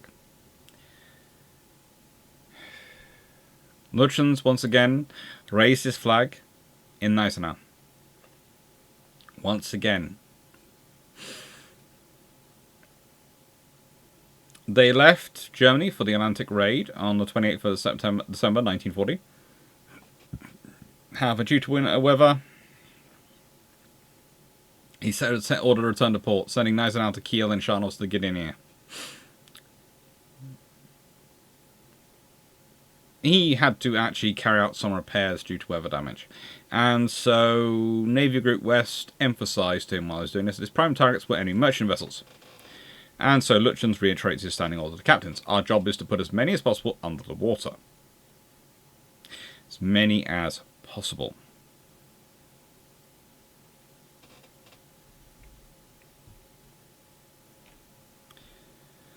Now we have some interesting scenarios happen here.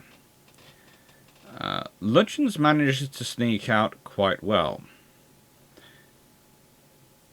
Unbeknownst to him, though. And that is full topic of without his knowledge. His ships were spotted sailing past Zealand in Denmark by British agents. Yay! There's also this little thing called ultra and signals analysis going on, which also suggests there is a German fleet force moving for the Atlantic. And so Admiral John Tovey is alerted and dispatches 3 of his battleships, 8 cruisers and 11 destroyers to hunt for the German ships. With pretty much the battleships and destroyers staying in a group and the cruisers spreading out in pairs. Their aim was to try and intercept the Germans off southern Iceland. HMS Naid, now a lovely Dido-class light cruiser. The reason I like Naid, I have to say, out of all the Didos is because I actually named a car after her, so we'll leave that to one side. But she does get involved in some interesting things. And of all the Dido class, she is possibly the one I tolerate most. She sighted them on 28th of January, as Lütjens prepared to break through the Iceland-Faroe Gap, and reported their position.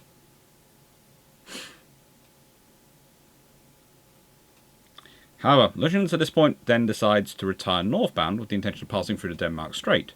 His decision was to refuel from the tanker Thorn off the Jan Mayen Island before attempting this breakout route. And so, after refueling, he sails and on the 4th of February slips into the Atlantic. Unfortunately for the Royal Navy, Tovey dismisses the sighting by Nade as an illusion and returns to port. Now, I have a few problems with a few of the Royal Navy's commanders in World War II. Tovey is usually one I have a lot of time and respect for. But I would love to say this is the first and only time he decides to dismiss important pieces of information as illusions, or no, that can't be true, the case. This doesn't fit with the timeline, so it can't be happening.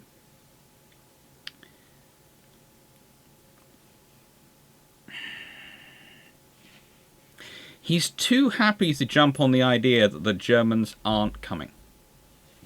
And this causes some issues. And I think this can be seen in his handling of other things later in the war. This meant Lütjens now had the initiative. And that's always a scary thing to give Lütjens, because remember, he is a torpedo man. He's a destroyerman.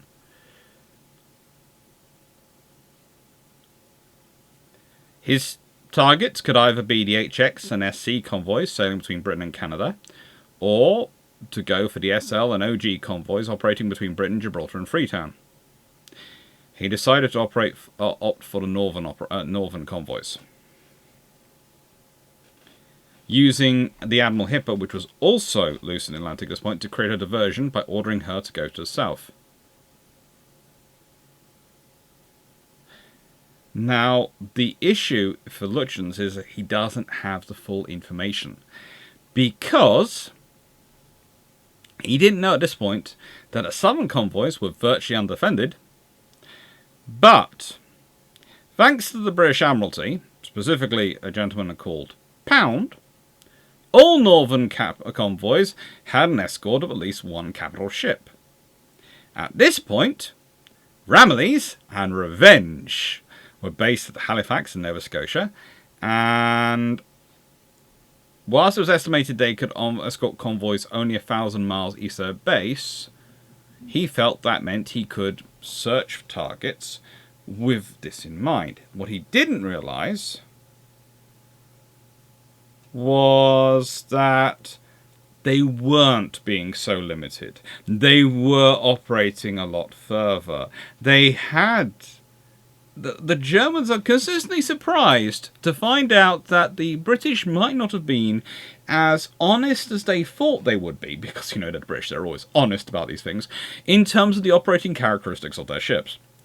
And so the Germans have constantly underestimating British operating characteristics, presuming the British have lied, but in overestimating their capabilities, and then they find out the British have actually been lying in underestimating their capabilities, and they have to go, well, that's why it goes from being a small margin to being a significant margin of differential. This meant that when he sighted HX 106 convoy, which sailed from Nova Scotia on the 31st of January, well, he sighted Ramillies with her 8 15-inch guns going, "Hello! Are you here for me?" At which point Lütjens, of course, follows the directive from radar, from everyone, the Siegfriedling's directive, not engage enemy capital ships. Scharnhorst, under Captain Sir C. Kurt Caesar Kaufmann, attempts to draw off the Ramillies so that Gneisenau could sink the merchant vessels. However, Lütjens didn't understand what Hoffmann was doing, because they couldn't communicate in detail in such short order. And also, neither of them seemed to understand the concept that Ramillies wasn't going to chase them. Ramillies is an R-class battleship. She is not going to chase anyone.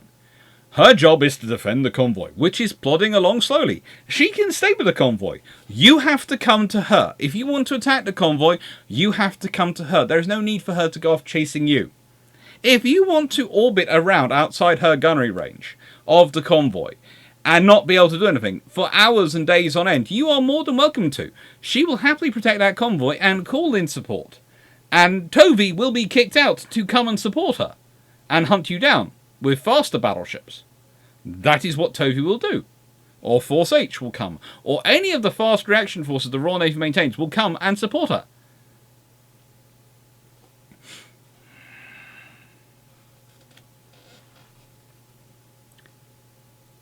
As a result, though, of the Scharnhorst-Gneisenau actions and the bit of radio acceleration that took place, the British had only sighted one of the German ships. And since Hipper was known to be at sea, it was assumed that the vessel lurking around that convoy was Hipper, specifically by Tovey.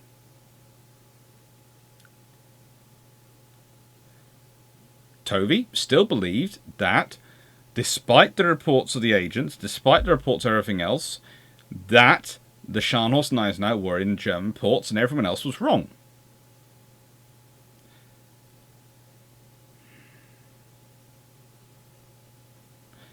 And what is interesting is that Lütjens and Hoffmann managed to have a disagreement and managed to have a heated discussion and work it back and actually build a good relationship still afterwards. And this is partially due to his own flag captain on Gneisenau, but also because of the personality and experience of Hoffmann. And why am I adding this in? Well, because the relationship which I started off beginning discussing between Lütjens and Linnemann is unusual. Lütjens isn't a gregarious, have a big dinner, chat with everyone kind of guy. He doesn't, that's not how he learns. But as a rule, he does have a fairly good relationship with most of his flag captains and most of the captains on his command, because he tends to have the one-on-one dinners with them. But the trouble is, that's not Linnemann's style. Linnemann likes to have the big meetings. He doesn't like the one-on-ones. He doesn't like one-on-ones, especially not with admirals. And so their two styles are mutually exclusive, and neither has enough experience. And because of the way the German system's been run, neither has enough experience of the other side, the other style, to recognise that's what they need to do to work with that person. They rendezvoused between Iceland and Canada, and met the tankers at the SO Hamburg and the Schleitzland on the 15th of February.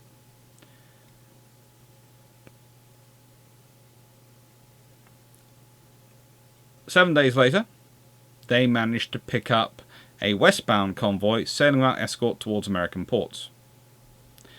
The convoy identified the German ships and sent off massive messages to try and tell everyone what was going on, and the British merchantmen calling for help. As a result, though, and they started to disperse, the battleships actually do manage to sink four of them. The 5,500-ton Halsden, which carried a very powerful wireless set, managed to evade them, but Lütjens dispatched his Ardo A196 to locate it. I don't know. As I say that, a little fly went up. My own little Ardo AR196. The pilot found it and claimed to destroy the aerial, but took damage from the return fire. Position now known. German ships closed and sank the Halsden at 2300 hours. So they had sunk 25,000 tons.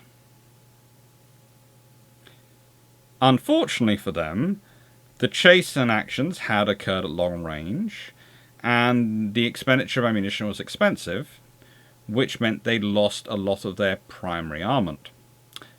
So now if they did run into something particularly nasty, they were in trouble. And, I mean, faster than Ramillies, but Ramillies was still going around going, "Oh, where are you? Where are you? Anyone? No one?" At this point, surface raiders were a major part of the German force at sea, and the major threat to convoys, which was one of the reasons why you have these vessels going around, and also one of the reasons why you do not have opportunities to rest, repair, refit other ships in the Royal Navy. If basically the Royal Navy is being stretched as maximally as it can be by the Mediterranean and by the Atlantic operations. Because if you have to be using the old boats, the old ships, the unrefitted battleships to be doing escort duty of the convoys because of large surface raiders. The refitted ones and the faster ones are having to be divided between surface action basically surface raider hunter groups in the North Atlantic, and reaction force in terms of Force H, and the Eastern Mediterranean, the Mediterranean fleet. You don't have a lot of ships left. You don't.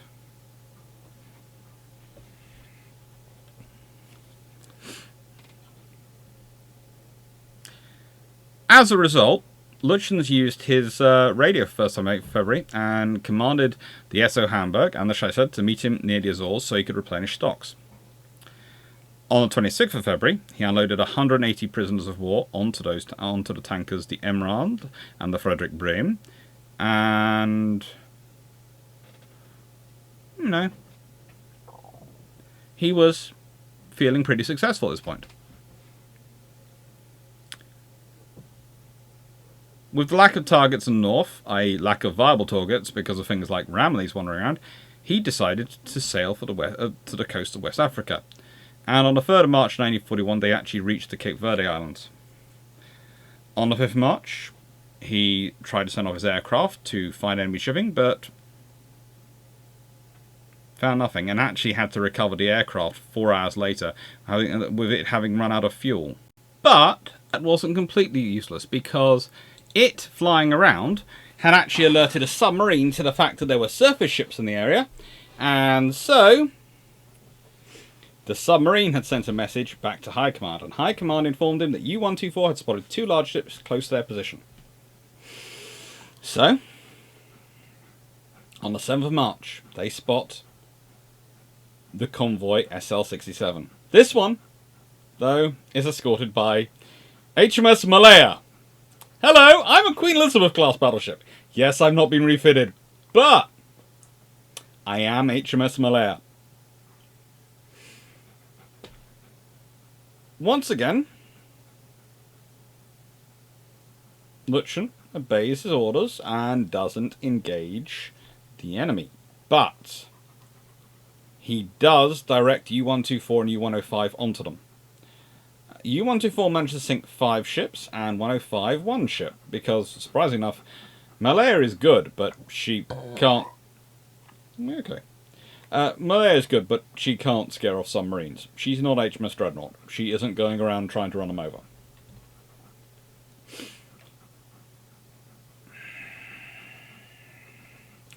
On 11th of March, he received a message from Group West. The Admiral Scheer and Hipper were to operate in the north, and intelligence had been alerted to the possibility that a British force, consisting likely of the British Mediterranean Fleet, were on a westerly course from Gibraltar. Lütjens was required to create a diversion, again, to allow Scheer safe passage through the Denmark Strait. He decided the best way to attract the British attention was to head for Brest, via what was known as the HX convoy route. He would utilize his entire force, supply ships included. No, you are not going out to play with the fox.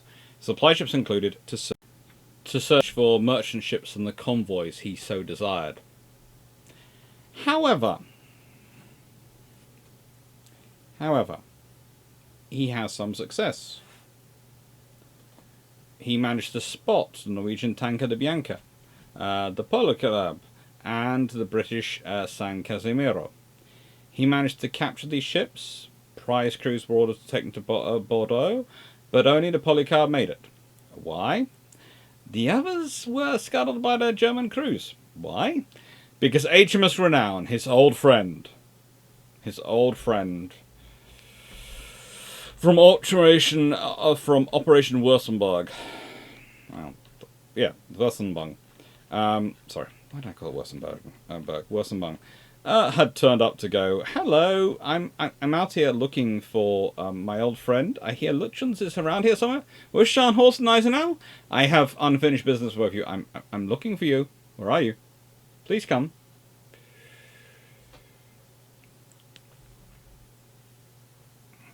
Then Uckmark and Ermland, his two supply ships, sighted another convoy. Acting as, to an extent,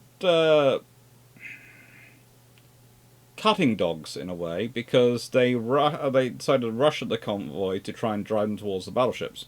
And so Lütjens gets them driven towards him. He managed to sink the Empire Industry, which had formerly been a German ship, the Mankai, which had formerly been the German Sheer, the Silverfix, the Demeton, the Grandee, the Royal Crown, the Sardian Prince, and the French Mysoon were all sunk. And the Chilean Reefer was, well, it was a small vessel, but it made smoke and returned Gneisenau's fire.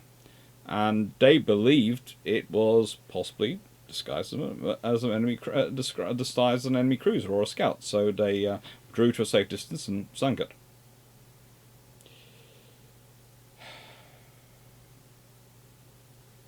It took only 73 rounds to destroy. However, at this point, Rodney appears. Our good friend Rodney.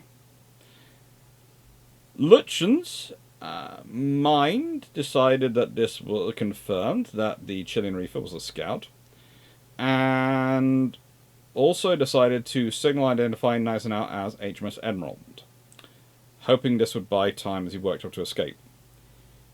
It didn't really work. There is a debate as to whether Rodney stays to pick up survivors from the Chilean Reefer or just drops off boats and carries on. But she tries definitely very well to get Gneisenau into range. And she comes very close. Gneisenau gets out of there very quickly. It depends on whose you're reading of the text you are. The Germans say they just smartly got out the way. The British basically say they're chasing them. And some of the German reports about Rodney, and the fact that Rodney, we do know, did fire her guns, we're fairly certain because of her report of her ammunition. Yeah, I don't think she was taken in by the Emerald front, as much as some of the authors on one side of the history would like to suggest.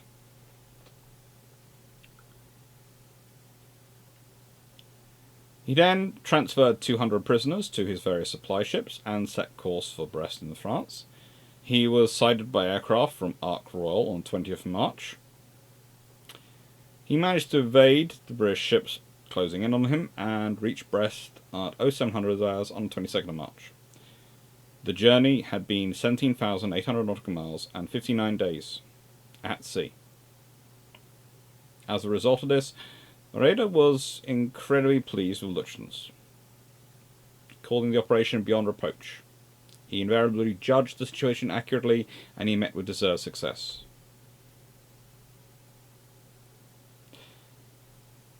There is a small problem, though. He has just completed an operation. He followed his admiral's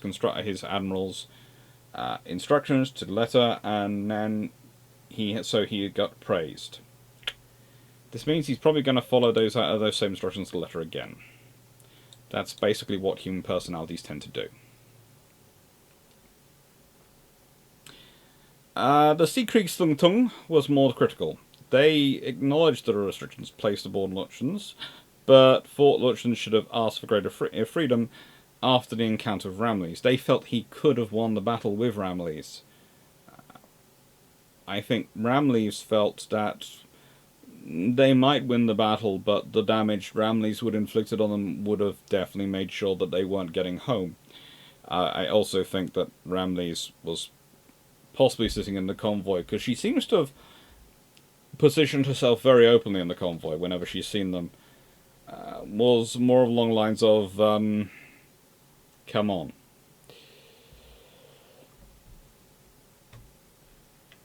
But this makes him absolutely perfect, theoretically, for Operation Rheinbong. And, well, as said, the plan was for them to take all 4 of the Germans' battleships. All 4 of the Reichsmarine's battleships out and into a group as a raid on the Atlantic. They did not like the idea of raiding in ones. They knew they needed to be mutually supporting forces. Now, here is the thing. If Bismarck, Tirpitz, Scharnhorst, and Gneisenau are all going off into the Atlantic, then you have a problem, because An individual battleship in a convoy is not going to protect that convoy. 1 versus 4 is not going to be enough damage. It's going to cause the Royal Navy to lose battleships. And the Royal Navy will notice. There's also the problem that if you do take out all 4 in one go, the Royal Navy is going to know about it. It's also going to take a long time to happen because Sharnos and National need to be repaired. Tirpitz needs to be got ready. And the fact is, they're not in the same place.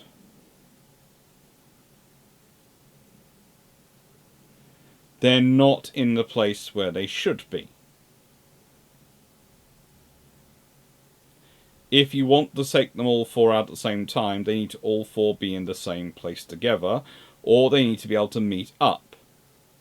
And at the point at which they were all talking about this, that would have meant you would need to do the channel dash, and get all the fleet together, and then launch it.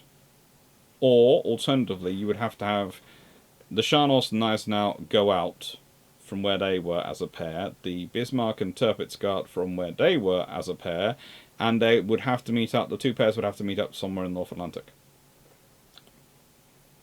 And you could guarantee the Royal Navy would move heaven and earth to stop that happening. But you also have to think it through from the perspective of the Royal Navy. I can honestly say that such a formation going out to sea would have been the Royal Navy's worst nightmare, because there is no defence you can give of any convoys. Your only option is to shut down the convoy routes. That's your only real option. Form your fleets up and go and sink that task force. And to do that, you're going to need to maximise your task groups. You're going to need about 6 ships in each group, at least. You're going to want a slow group, which will probably be Malaya, Ramillies, any of the R classes which are available, any of the older Queen are available with Nelson and Rodney. So basically you have Nelson Rodney along, and you have 4 other older, probably unrefitted 15-inch battleships. Then you'd probably be talking about Renown, Hood, Prince of Wales, King George V,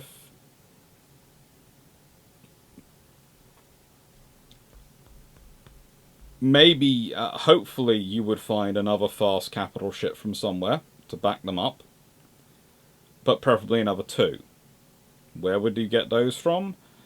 Well, that's a difficulty, but your options are, you either hope that Duke of York is completed in time, and if we remember correctly, with HMS Duke of York, she is commissioned in November 1941. Now, the thing is, if you are trying to wait for Tirpitz to be ready, as well as Bismarck, and get Scharnhorst and Gneisenau ready, well, Tirpitz is theoretically commissioned in February 1941, but hasn't completed working up till much later. That's why she doesn't go out with Bismarck. She is serving in the Baltic Fleet while being brought up to work. So, honestly, you could be talking about moving back such an operation in terms of Operation Rheinebong to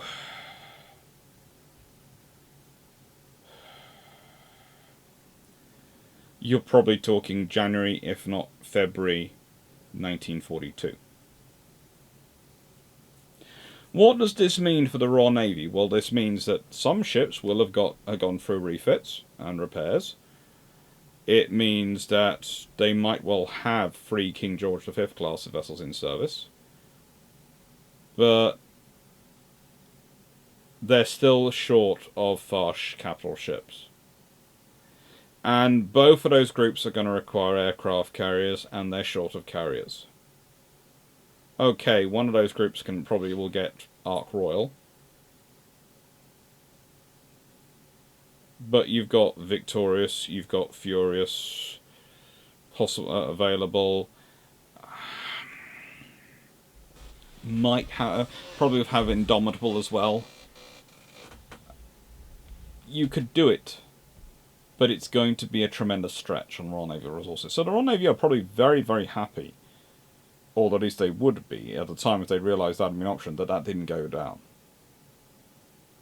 And part of the reason it doesn't go down is because the Radar, Donitz, the entire German Naval Command is dealing with the fact that Hitler is ecstatic over the success of Operation Berlin, and as such, he is not wanting to wait. He wants something happening immediately. He wants to see the damage. He wants to see the destruction.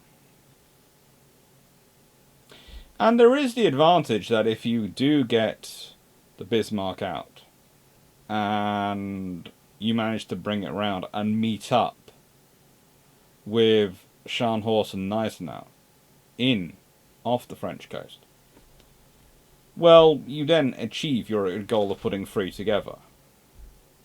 You could prep them all in the Atlantic, and then they're sitting on the Atlantic coast of France, and their range is far greater, and they're straight into the Bay of Biscay. And frankly, that's going to be a whole new nightmare for the Royal Navy. But this means the actual plan going out is for Bismarck to go out with the Prinz Eugen, a heavy cruiser.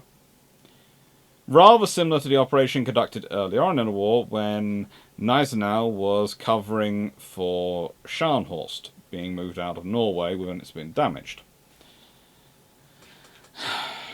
According to Karl Donitz, I met Admiral Lütjens, the admiral commanding the fleet in Paris.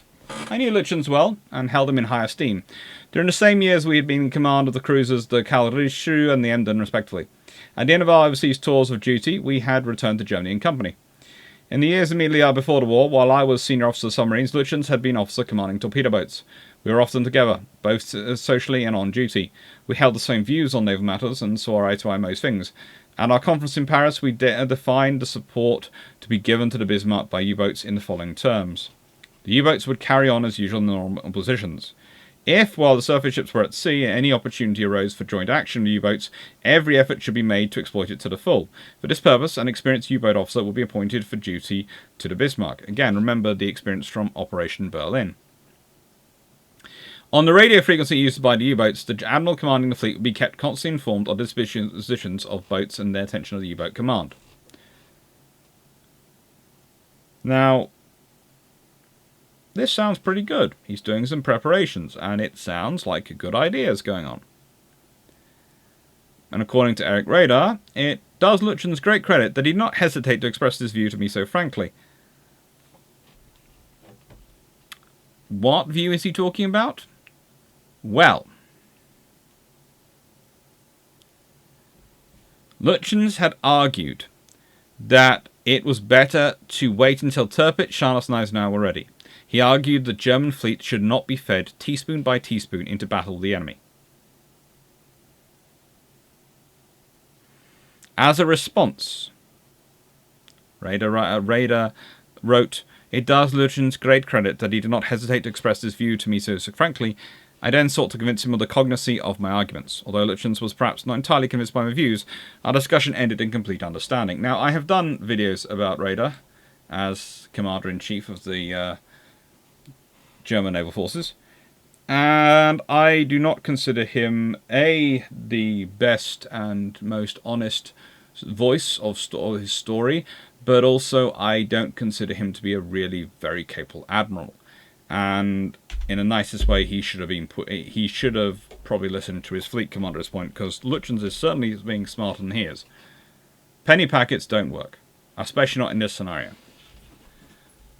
You want to shut down the North Atlantic, you go out on full force, because that's the only option for the Royal Navy. If you think about it, if you have 4 battleships turn up at a convoy and only have 1 battleship as escort and it's a 1 older battleship, that ship's going to get sunk and the convoy's going to get massacred, and you're probably not going to take that much damage to your 4 battleships. You probably aren't, because of sheer weight and volume of fire from 4 new ships versus 1 older ship. 2v1, they're going to take a lot of damage. 4v1, the sheer volume of fire that's going to be raining down on that ship is going to knock it out far too quickly for it to be able to do much. especially in terms of the exposed things like fire control and direction systems. Lütjens, of course, went on to try and speak to friends and colleagues and get ideas. Lütjens, when asked by Reeder's Chief Operations, Kurt Frick, what he would do if approached by overwhelming force, he replied he'd run for home. It's the only option he has. He sought out his friend, Conrad Panzig, who had previously actually commanded the Graf Spee before Ludendorff commanded it. And, well, Panzig argued he should remain in port. It was a folly to risk the chief of the fleet in a limited operation with a single capital ship. However, Lütjens feared being labelled a coward if he turned down the command. Hello. As such, well, his parting words to Panzig are this. Given the uneven relation of forces, I am of the opinion that I should have to sacrifice myself sooner or later. I have closed out my private life, and I'm determined to carry out the assignment given to me honourably, one way or the other. Now, there's a really big problem in this scenario. It's bad enough you're going into an operation where you are most likely going to die. And whilst it's good having a commander who has a sensible approach to these things, an honest approach to these things, usually you then want them to turn around and be working out the best way to prevent that happening, or to argue against it happening. But in this case, Lütjens is going the honourable route. I know I'm going to die, so I'm going to prepare myself for it. Which means he's already decided he's lost. He's already decided he's going to meet something.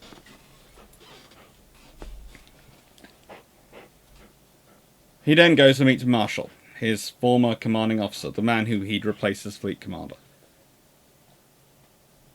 Marshall advised him not to follow Raeder's orders too closely, since the situation could change in any moment.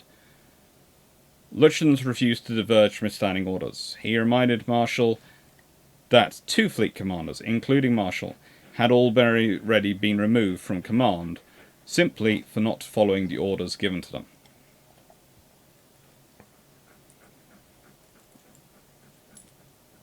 At this point, Ernst Lindemann, in a rare moment of actually talking with Lütjens,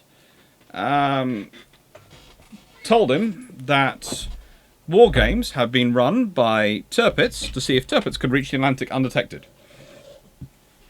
And that every circumstance the ship was discovered, and every circumstance the ship ended up in a bitter fight.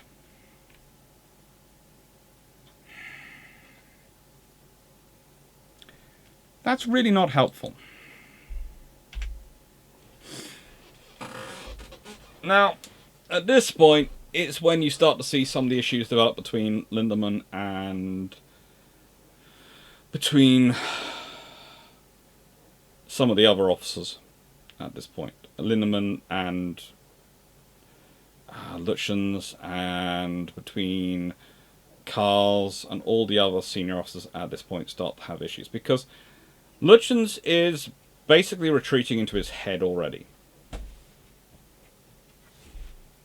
He's trying to figure out something, but he's also already convinced himself he's going to die in this operation. That's not good. It's not good for anyone, especially not good for him.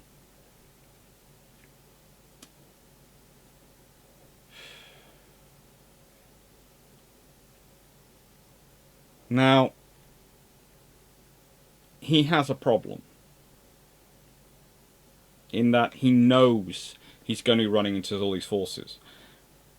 But he doesn't know when it's going to be, and he doesn't know how it's going to be.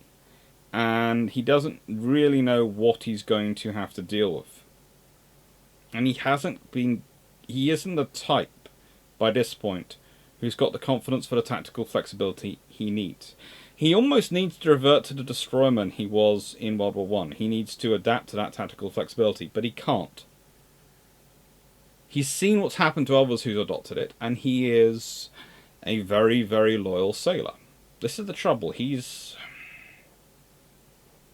not a National Socialist, and I'd argue whether or not he's really a nationalist, but he is very much a patriot. He's very much a believer in Germany.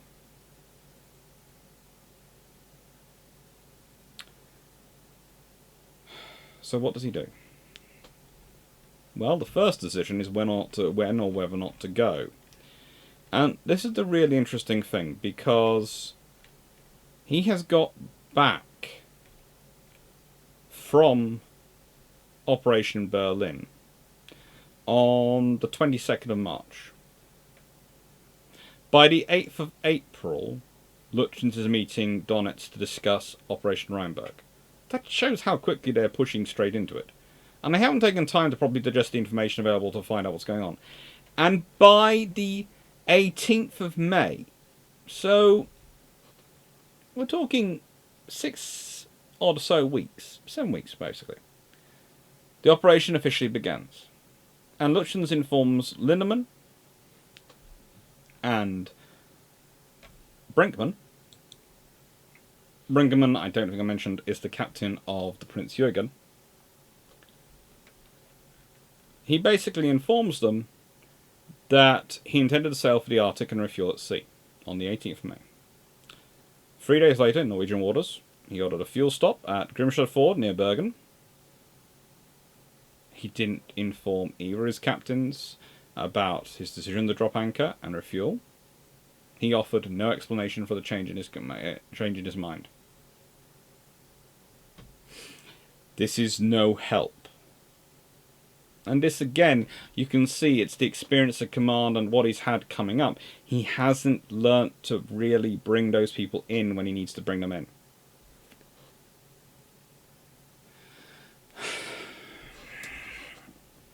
While Prinz Eugen refueled, Lütjens didn't top up the Bismarck. He didn't want to fill her up. Why?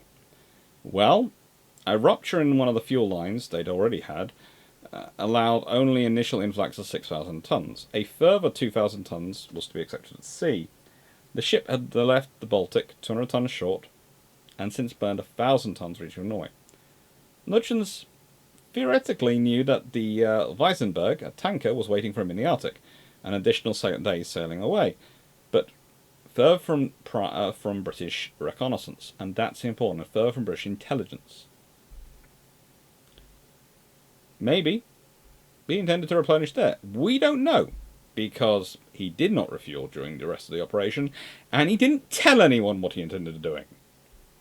That's fun.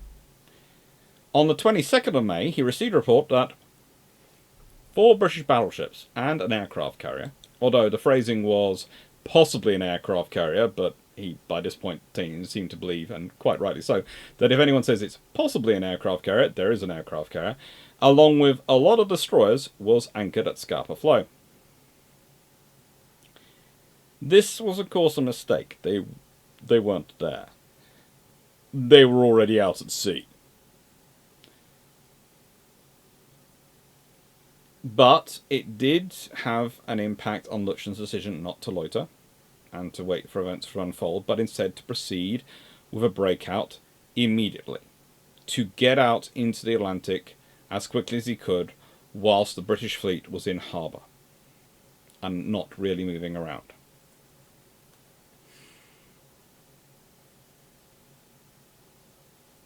This also kind of decided for him his chosen route, because Lindemann preferred to go south of Iceland, but Lütjens wanted to go through north of Iceland. He wanted to go through the Straits. He also ignored General Admiral Rolf Kahl's idea for a breakout through the more southerly Faroe Islands Iceland Gap. He gave no explanation for this. Whatever he did, didn't explain it. He just carried on.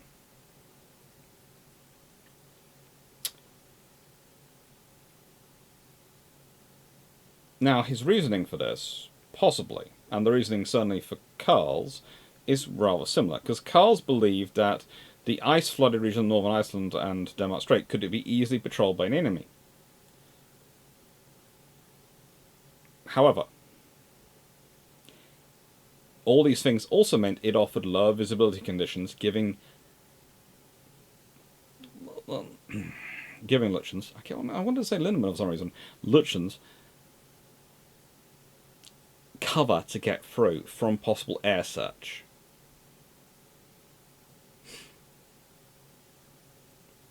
Now he starts to really annoy his junior officers and a lot of his staff, because when his meteorologist suggests increasing speed to keep up with the cloud cover, Lütjens declined without explaining why.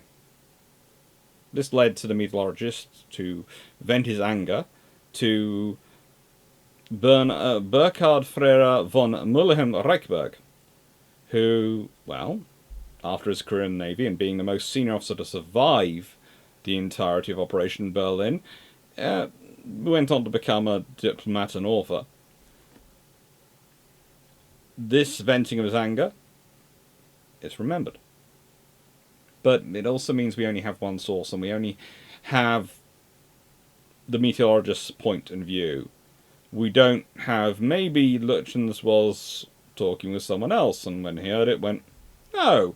Or maybe Lütjens had just previously had a conversation with a logistics officer and was thinking about his fuel usage and thinking, if I go at higher speed, I'll use fuel more quickly, which means I need to refuel sooner. There are lots of things which could have been going through Lütjens' mind, but the trouble is he's not explaining to the wider group. And he does need to explain to the wider group, because as an admiral, you need to bring your staff, your fleet with you. And that means you often need to explain things to them, i.e. that big group gathering.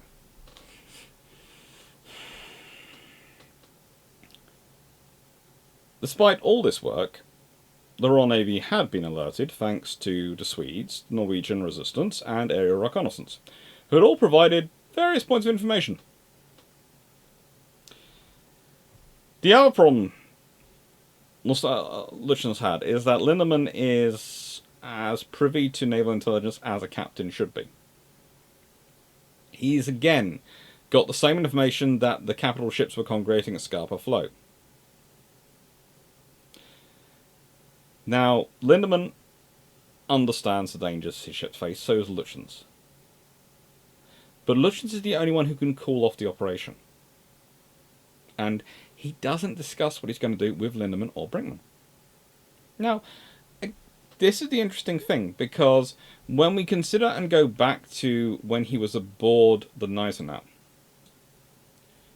his flag captain had been Harald Netzbrand. Now, he had actually been taken with Lütjens as his chief of staff. That's one of the officers that Lütjens has chosen to take with him. He'd taken his flag captain with him as chief of staff. And I think this, to me, is probably where some of the trouble arrives, because he has his chief of staff, and I think he's using him as his flag captain rather than his flag captain. And again, when we start to look through the the officers he has the chief of staff, he's the captain of the sea, and we have Emil Melms, who's his artillery officer of the fleet, who's the captain of the sea. And you have quite an experience, quite a senior staff, especially for a one-ship group. And because it's a one-ship group, pretty much, because, yes, they've got a cruise with them, but it's only one capital ship, you've got all these officers, including a fleet engineer, a fleet judge, all sorts of things there, a couple of meteorologists, Helmut Marschall and Dr. Heinz Externrink. I think it was Heinz Externrink who was the gentleman who was objecting to his speeding to remain under cloud cover. All these officers are in his staff. It causes a problem when you are trying to communicate as your flag captain, when there are two other captains of sea aboard. There are now 3 captains of seas aboard the ship. Yes, one of them is the captain of the ship. But the relationship which had developed between Harald Netzbrand and Lütjens is not allowed to develop between Lindemann and Lütjens. Because Lütjens isn't forced to develop a relationship, because he's got Harold. Which means, actually, it's worse for Lindemann and Lütjens' relationship.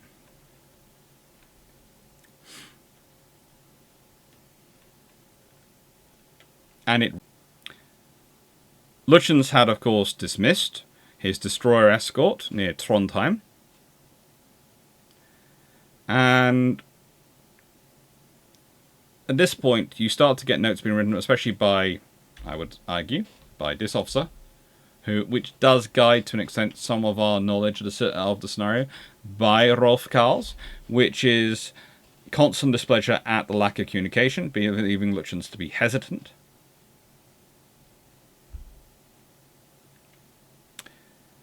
Now, there is something else which happens, though, because on the 22nd of May, he shares with everyone his intentions to break the Denmark Strait.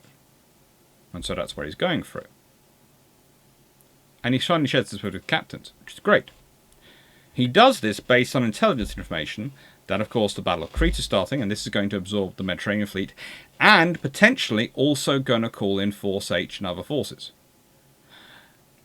Now, the interesting point here is this. The Germans don't seem to understand what Force H is doing, because there is no way in that Force H is ever going to end up anywhere near Crete. But some people honestly believe this is a factor in Lütjens' thinking, and there's certainly information that goes through.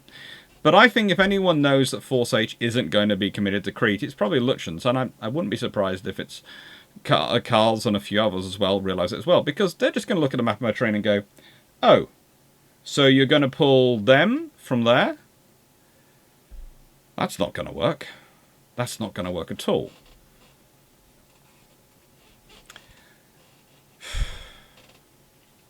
So he knows Force H is not going to be anywhere near Crete, because they'd have to go through the straits around Malta. They'd have to get all the way to the other end of the Mediterranean and then come back afterwards.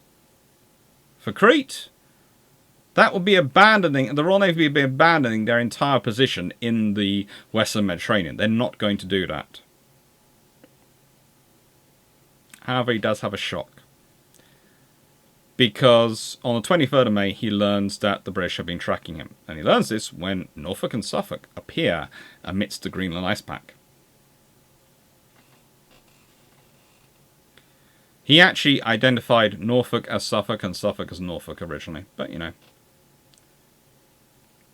He gave permission to fire, and shots were fired, but the British cruisers withdrew quite quickly. They were not planning on staying within gun range, they just stayed within radar range, and continued to shadow them, and reporting their position.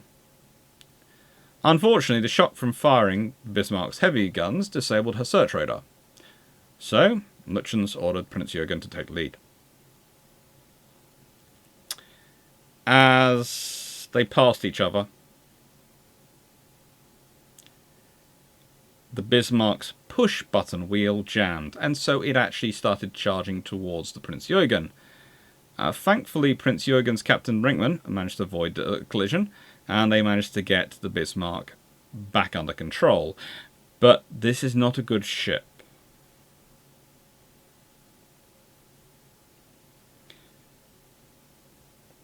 During a rain squall, Lütjens decided to try and attempt a 180-degree turn to surprise the British cruisers, but the British radar, of course, detected the manoeuvre and withdrew.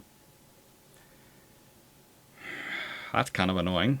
It used to work when it was day, when everyone was doing visual things, but now on radar, all they go is, "Oh, look at you, you're doing that." Okay. But at this result, he decides that they must possess a new type of radar as yet unknown to the Germans. And it's on the 24th of May, in the early hours of that day, that Prince Jürgen's hydrophones detect two large ships approaching. This, of course, is Hood and the Prince of Wales. And so begins the Battle of Denmark Straits. Lütjens' first instinct is to try to outrun the ships. He was even more reluctant to accept battle once he'd identified the lead vessel as Hood, because he'd been told Hood was in the Mediterranean. Hood was supposed to be the other side of the Atlantic. Hood was supposed to be nowhere near where he was. So this starts to break down his faith in German intelligence. Finally, it's been wrong so many times.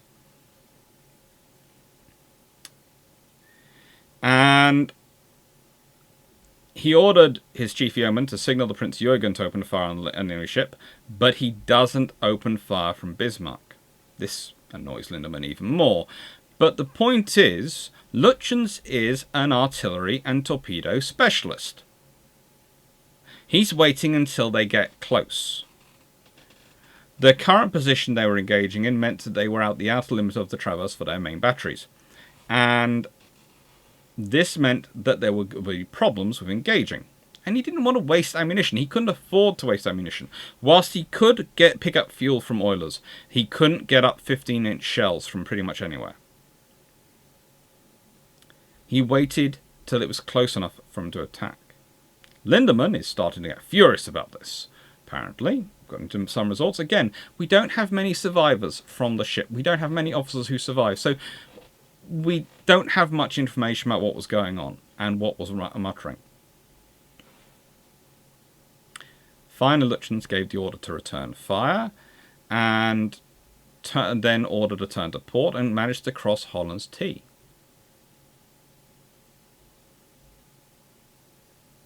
Shortly before firing, Bismarck was actually hit in the forecastle, and Prince Jürgen had managed to register some hits, we think, on Hood.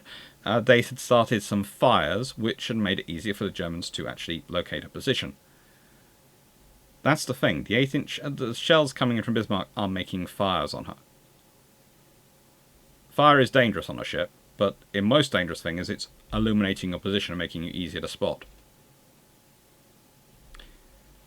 Now, for those who start to say Lütjens is very close in a position, he's actually disobeying instructions. He's disobeying German regulations. He's keeping the Prince Jürgen in the battle line. Instead of telling him to telling the Prince Jürgen to pull back, to pull away, he's keeping it in the battle line. Why? To maximize the firepower, even though the ships firing would now cross each other's line of fire. It was only once they'd reduced the odds that he ordered her to drop back and use her radar to try to keep the British cruisers off Bismarck.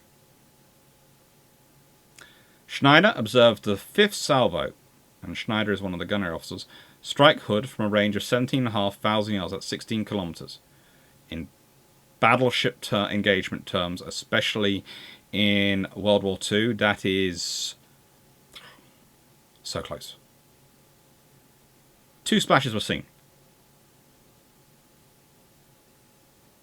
It was thought to me at moments that their shells had been dud, but moments later, Hood blew up. The Germans then concentrated their fire on Prince of Wales, causing 7 hits, and for her captain to retreat to a safe distance, because frankly, that was the only option. Lindemann immediately starts making the case for destroying the damaged ship, for chasing down the Prince of Wales. He estimated a 2 to 3 hour chase would be enough to destroy her. Lütjens was mindful of the fleet order to avoid unnecessary fighting, but also was probably suspicious that with Hood having been told to him was in the Mediterranean or standing off the coast of West Africa, that he doesn't know where the other capital ships are. And fighting a few hours battle with Prince of Wales could well bring in other ships, and there could be more capital ships out there hunting.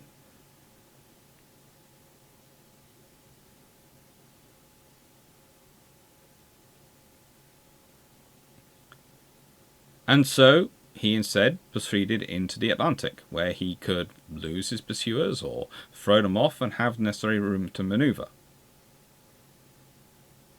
On the 25th of May, his 52nd birthday. Despite the action, the exhaustion he must have been in at this point, the emotional and mental pressure he was under, he managed to come up with a fairly clever maneuver. He ordered full speed and then a 3/4 clockwise turn once his, his pursuers had reached the extent and extremist of their radar range. The British cruisers, which had been performing zigzags to avoid German U-boats they always believed to be in the vicinity, because British cruisers always believe German U-boats are in the vicinity because of Akaba, Crecy and Hogue.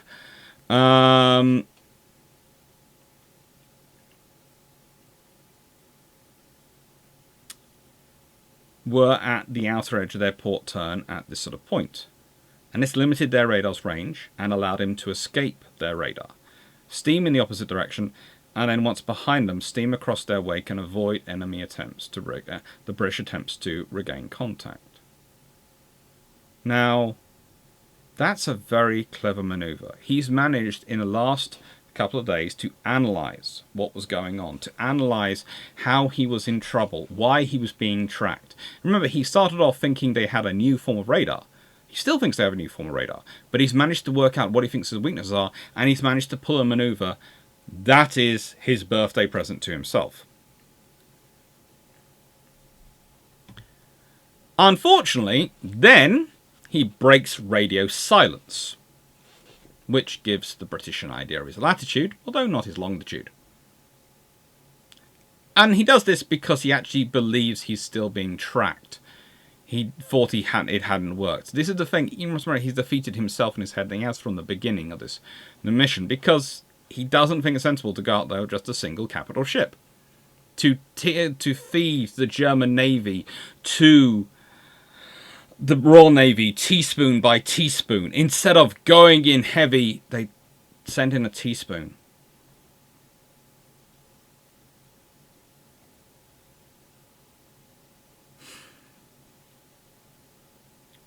At this point, Naval Group West informed him to send only tactical radio signals and not risk broadcasting long messages to Paris, since they believed he had broken contact. But Lütjens, who was distrustful of pretty much everything they were saying to him about now, especially their intelligence, disregarded this. You know, in the nicest way, he'd been told Hood was nowhere near. It was either in the Mediterranean or it was off the coast of North Africa. It was not supposed to be in the Denmark Straits. And he knew the moment he killed Hood, he understood the Royal Navy enough that he knew they were coming for him.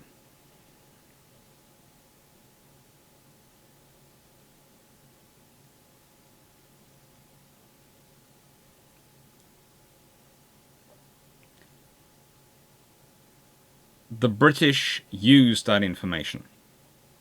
They used that information to track him down, to send aircraft from Ark Royal to find him. Now, Lütjens keeps radioing Wilhelmshaven, Berlin, and other naval commands concerning the sinking of Hood until his messages are acknowledged. So he's giving away more and more information about where he was. It was received at 1440 hours in Berlin. Aboard Prince Jürgen, Captain Brinkmann did admit that such actions were dangerous. He recorded in his war diary that Lütjens' insistence on radioing every change of course to the shore commands, then confirmed by a final execute order, was unnecessary, risky, and was revealing their position. He'd even sent a long message on the Hood action on his birthday, when he did his very clever maneuver to throw his people off chasing him. Throw the Royal Navy cruisers off chasing him.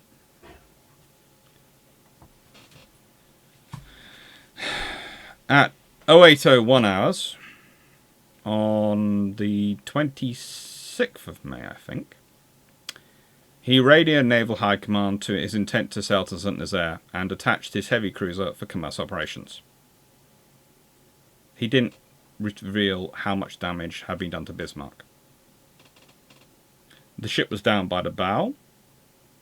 A shell had severed the fuel lines to forward fuel tanks and allowed seawater to pour in through the hull, located which was just above the waterline.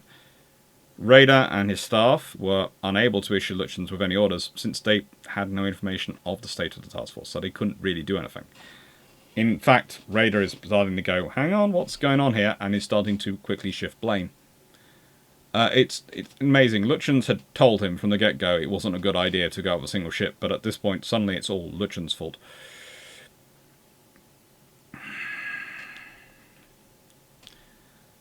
Lütjens, at this point, believes he is shadowed by a force of ships with superior radar. Secondly, that his surprise has been lost. And he knows, this is the point, he knows what he believes. And let's be honest, he's definitely right on the surprise having been lost. And he knows that he's running low of fuel. And his decision not to refuel Norway on Norwegian Sea is now becoming a major issue.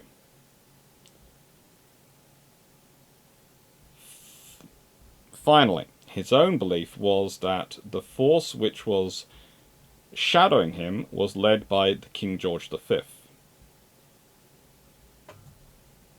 And he thought this was leading him into a trap with the Royal Navy. And this trap he believed to be Nelson and Rodney. Because, to an extent, the Germans are incredibly fixated on Nelson and Rodney. They are. And he believes, ultimately, that what's happening is the King George V, after what's happened, Bismarck mauled the Prince of Wales and sunk the Hood. The only option for the Royal Navy will be to draw them into the waiting reach of Nelson and Rodney, who will greet him with their fiery artillery of, well, let's be honest, I was going to be slightly sarcastic, but no, just read him with their fiery artillery. And then the King George V and any other ship will just join in. Basically, he's presuming they're going to do what he was hoping to do with 4 battleships versus a single ship protecting a convoy.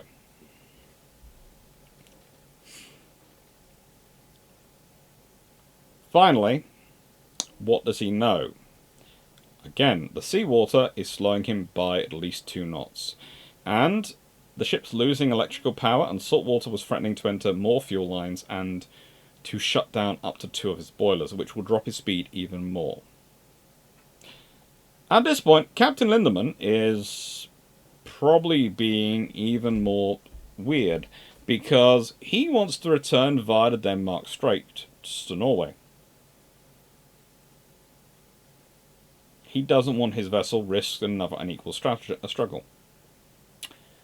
Lütjens decides this is not a good idea because it would bring him too close to British Isles and therefore expose him to, in probably a sensible phraseology, the greatest concentration of the Royal Navy's sea, air and coastal forces they can pull upon.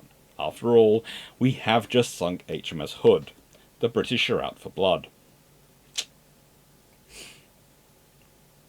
At this point, we have various people suggesting that their staff are starting to also get involved in the bickering after having managed to maintain fairly respectful relations.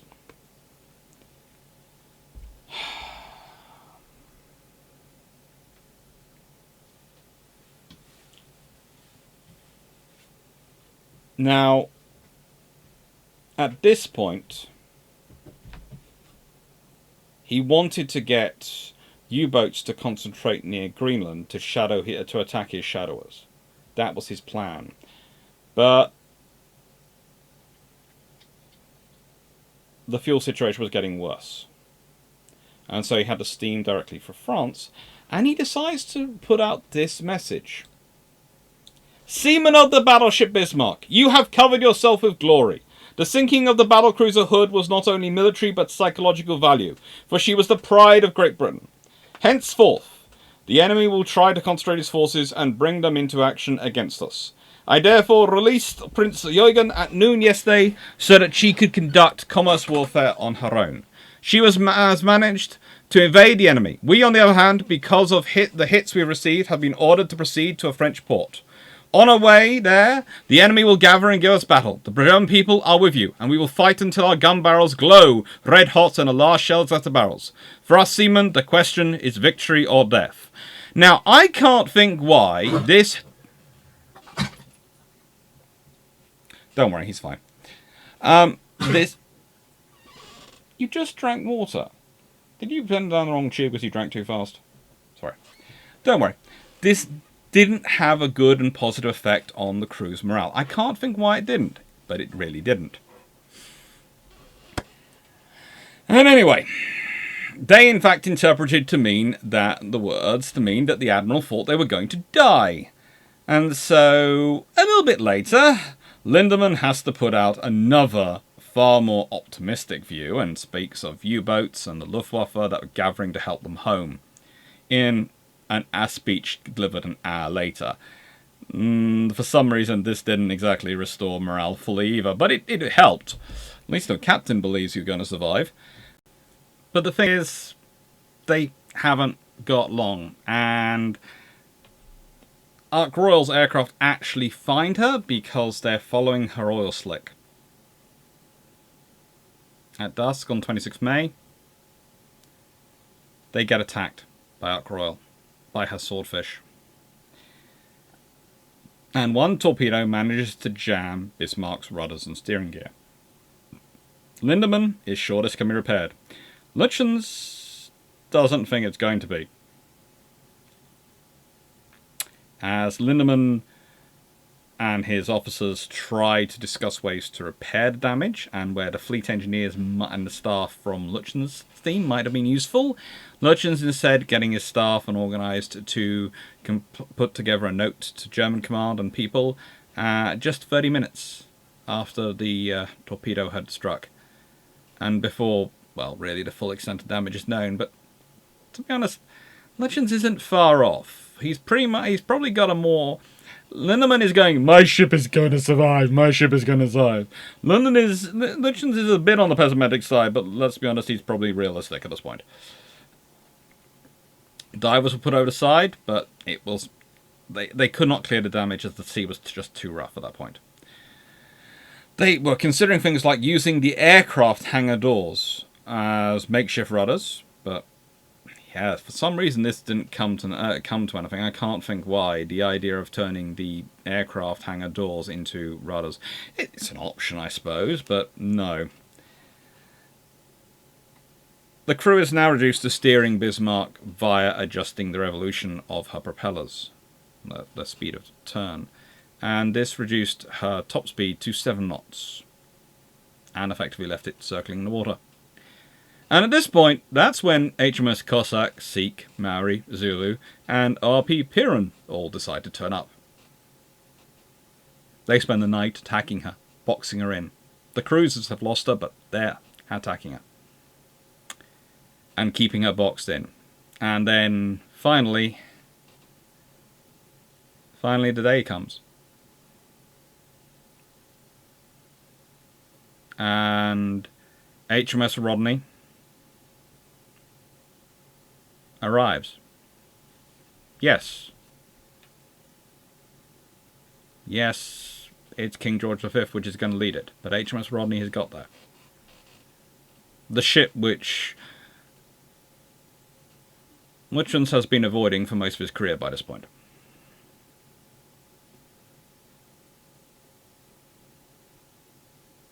And it's at this point, at 01:53 hours on the 27th of May, well, when these ships are arriving, they don't realise they're getting there yet, but they're there, that Hitler sends a message, I thank you in the name of the whole German nation, Adolf Hitler. Later on, another message arrives, to the crew of the battleship Bismarck, all of Germany is with you.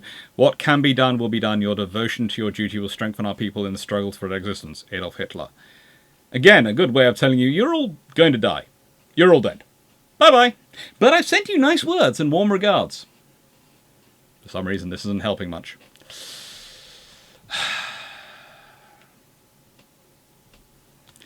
At this point, it's hard to work out who is in the worst condition, because Lindemann, who had been very happy on receiving the Knight's Cross Award earlier, and Lütjens had looked on pleased, but Lindemann is found not walking around in his life jacket and not responding to people when they salute him. Whereas Lütjens is responding to people when they salute him. He's not saying anything. He's in his head, but he is actually at least saluting people. So there is an argument that both have gone off into their own worlds, which is really not a good position for the ship to be in. The last transmission was ship maneuverable. We will fight to last shell. Long live the Führer. Now, Lütjens didn't hide the fate from the crew. He ordered the ship's doors to be opened and the crew to help themselves. Sign that the ship's doomed, basically. But there's also a contrast in that. He's basically saying, we fight to the last shell is the order. That's the instructions that Radar had given. What they have to do. They weren't allowed to surrender. They were supposed to fight to the last shell. That's what a lot of ships have been following since the beginning of the war. So they can't do anything else.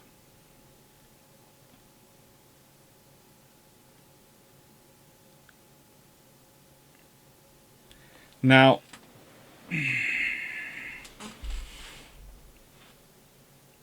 this is also the fact. This is not really. This is a typical German officer of this period's reaction, especially the German naval officers. They are going to fight. Look at them in Narvik. Look at them in any scenario where you can make the case of, in Narvik, we are cut off, we have no fuel, we're short of ammunition, the enemy are coming in to take us out, we have no support. Option A, beat ships and surrender. Or beat ships and go away. No, they try and fight. Even the damaged ship that has been so damaged it's not able to maneuver is tried to position itself forward so it can ambush the fleet coming in. And then people are surprised when you have an admiral sending this message. It's not National Socialism, it's the German Navy at this point. They're fatalistic to the nth degree, and they are going to fight to the end.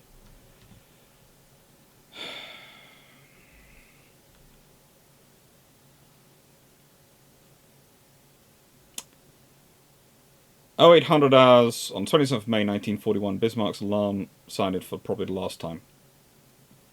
Norfolk sighted Bismarck clearly at 8:15 hours. Rodney opened fire at 08:48 hours.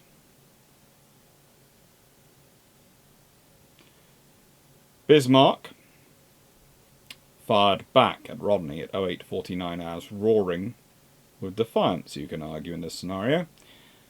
Unfortunately, at that point also King George V joins in, and then Norfolk and Dorsetshire join in with their 8-inch shells. The interesting point is, this is not like Holland. Tovey is not holding off anything. There is no chance of, oh yes, we're holding off our cruisers. No, we will engage with everything. And it's, again, perhaps a small thing on Holland, in that he should have probably got his cruisers to come in at the same time and had them engaging the Jürgen, Prince Jürgen. Because if they had done, then that would have meant the Prince Jürgen couldn't have been firing at the Hood, which meant she couldn't have been setting fires on the Hood, which wouldn't have revealed the Hood's position, which would make targeting by the Bismarck far more difficult, which could have had an effect. We don't know. But there are things to think about, and there's learning points in all this whole scenario. But the Bismarck's forward command position was hit at 08:53 hours, and both forward guns were put out of action by 09:02 hours, killing Albert Schneider, who was the main gun director. The after command position was destroyed at 09:18 hours. This is mainly Rodney's doing. Rodney is slowly, methodically working over the Bismarck. That ship is one very long, very scary war canoe, and it is doing its job. And it is earning the reputation which the Germans have and believe that the Rodney and Nelson have deserved. King George V is hitting away merrily and doing a lot of damage, but whenever you hear the major damage done, usually it's, Rodney's shells have just hit. Oh, yes, you've lost your gun control position. Rodney's shells have just hit. You've lost your after-gun position. And to give you an example, we are fairly certain that Lütjens himself was killed when the 16-inch salvo from Rodney destroyed the bridge. That's when we think Lütjens was killed. We're not 100% sure.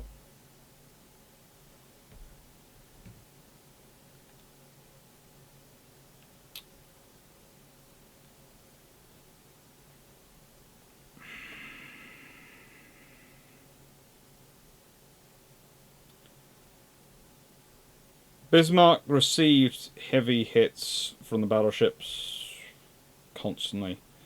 They stopped firing roughly at 1000 hours, long after she'd stopped being able to fire back. The Germans may or may not have been preparing scuttling charges. There's a whole debate about that, but we do know 3 torpedoes fired by Dorsetshire hit the ship's armour at about the same time and caused a lot of destruction. She sank at 10:36 hours. Dorsetshire saved 86. One died aboard her the following day.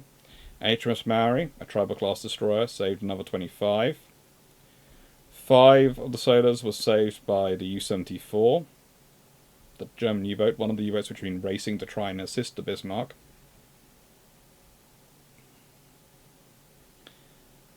Unfortunately, U-74 had failed to reach Bismarck in time, so the war diary was never retrieved. And that's the end of Bismarck. So Lütjens, was he a good officer? Well, that's the question for all of you. I would say he's one of the better officers the German Navy has at its disposal, but that isn't really making it a high bar. He hasn't had the time to train, hasn't had the time to learn, hasn't had the experience he needs for his post because of the Treaty of Versailles.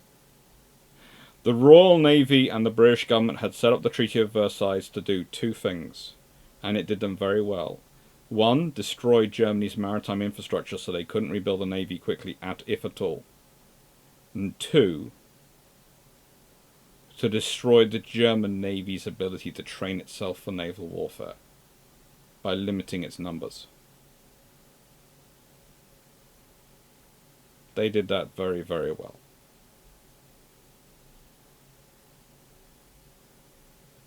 The whole point of the surface raider threat, and this is the thing which Hitler never understood, was that if you give the Royal Navy a one-dimensional threat, i.e. you just gave them submarines to fight, they can cope with that very easily. They will just churn out corvettes and escort carriers. They already have ideas. They call them scout carriers and the small things like Hermes, etc. But they already have the ideas floating around. They can do that. If you gave them just the threat of surface raiders, they would churn out vessels to deal with surface raiders. Probably large cruisers and escort carriers and destroyers. And if you had given them just an aerial threat, again, probably escort carriers and destroyer sort of light vessels armed with a lot of AA, probably sloops armed with a lot of 4-inch guns. The thing is, you have to give them a combination of threats to make their life difficult. You have to give them threats on more. You have to make something dangerous on more than one axis of attack to make things difficult for the Royal Navy. To make them have to make a choice of which one do they invest in.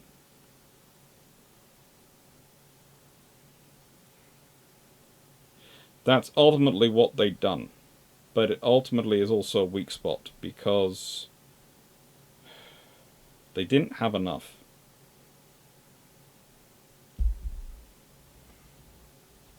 They didn't have enough. And you have to contrast it with the Regia Marina. Their performance, their capabilities in World War II. Yes, they limit themselves to Mediterranean. But the Regia Marina never has the same issues. They have their own issues. They never had the same issues as the Germans, because they have had a consistent fleet and have been able to build up a consistent fleet.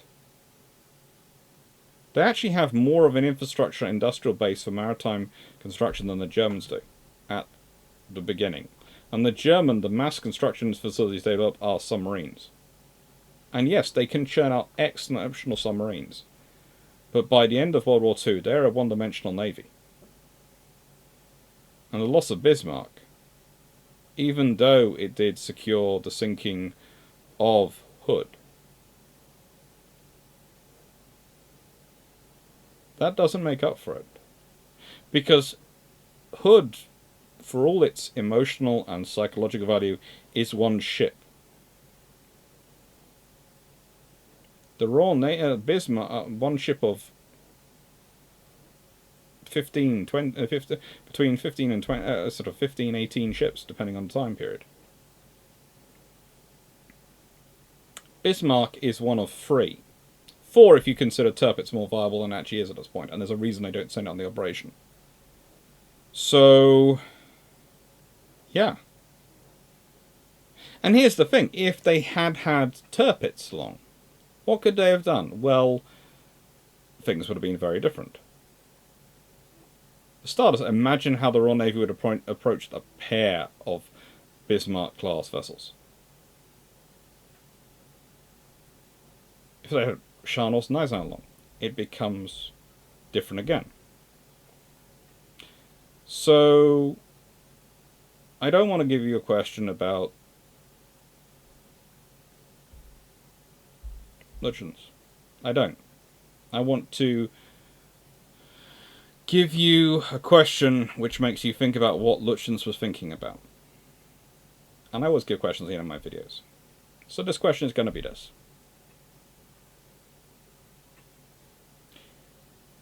If Lütjens had been successful and persuaded the fleet, Raeder and Hitler, to not send out the fleet tablespoon by tablespoon, but instead send it out as a full force.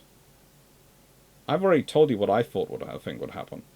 What do you think would happen?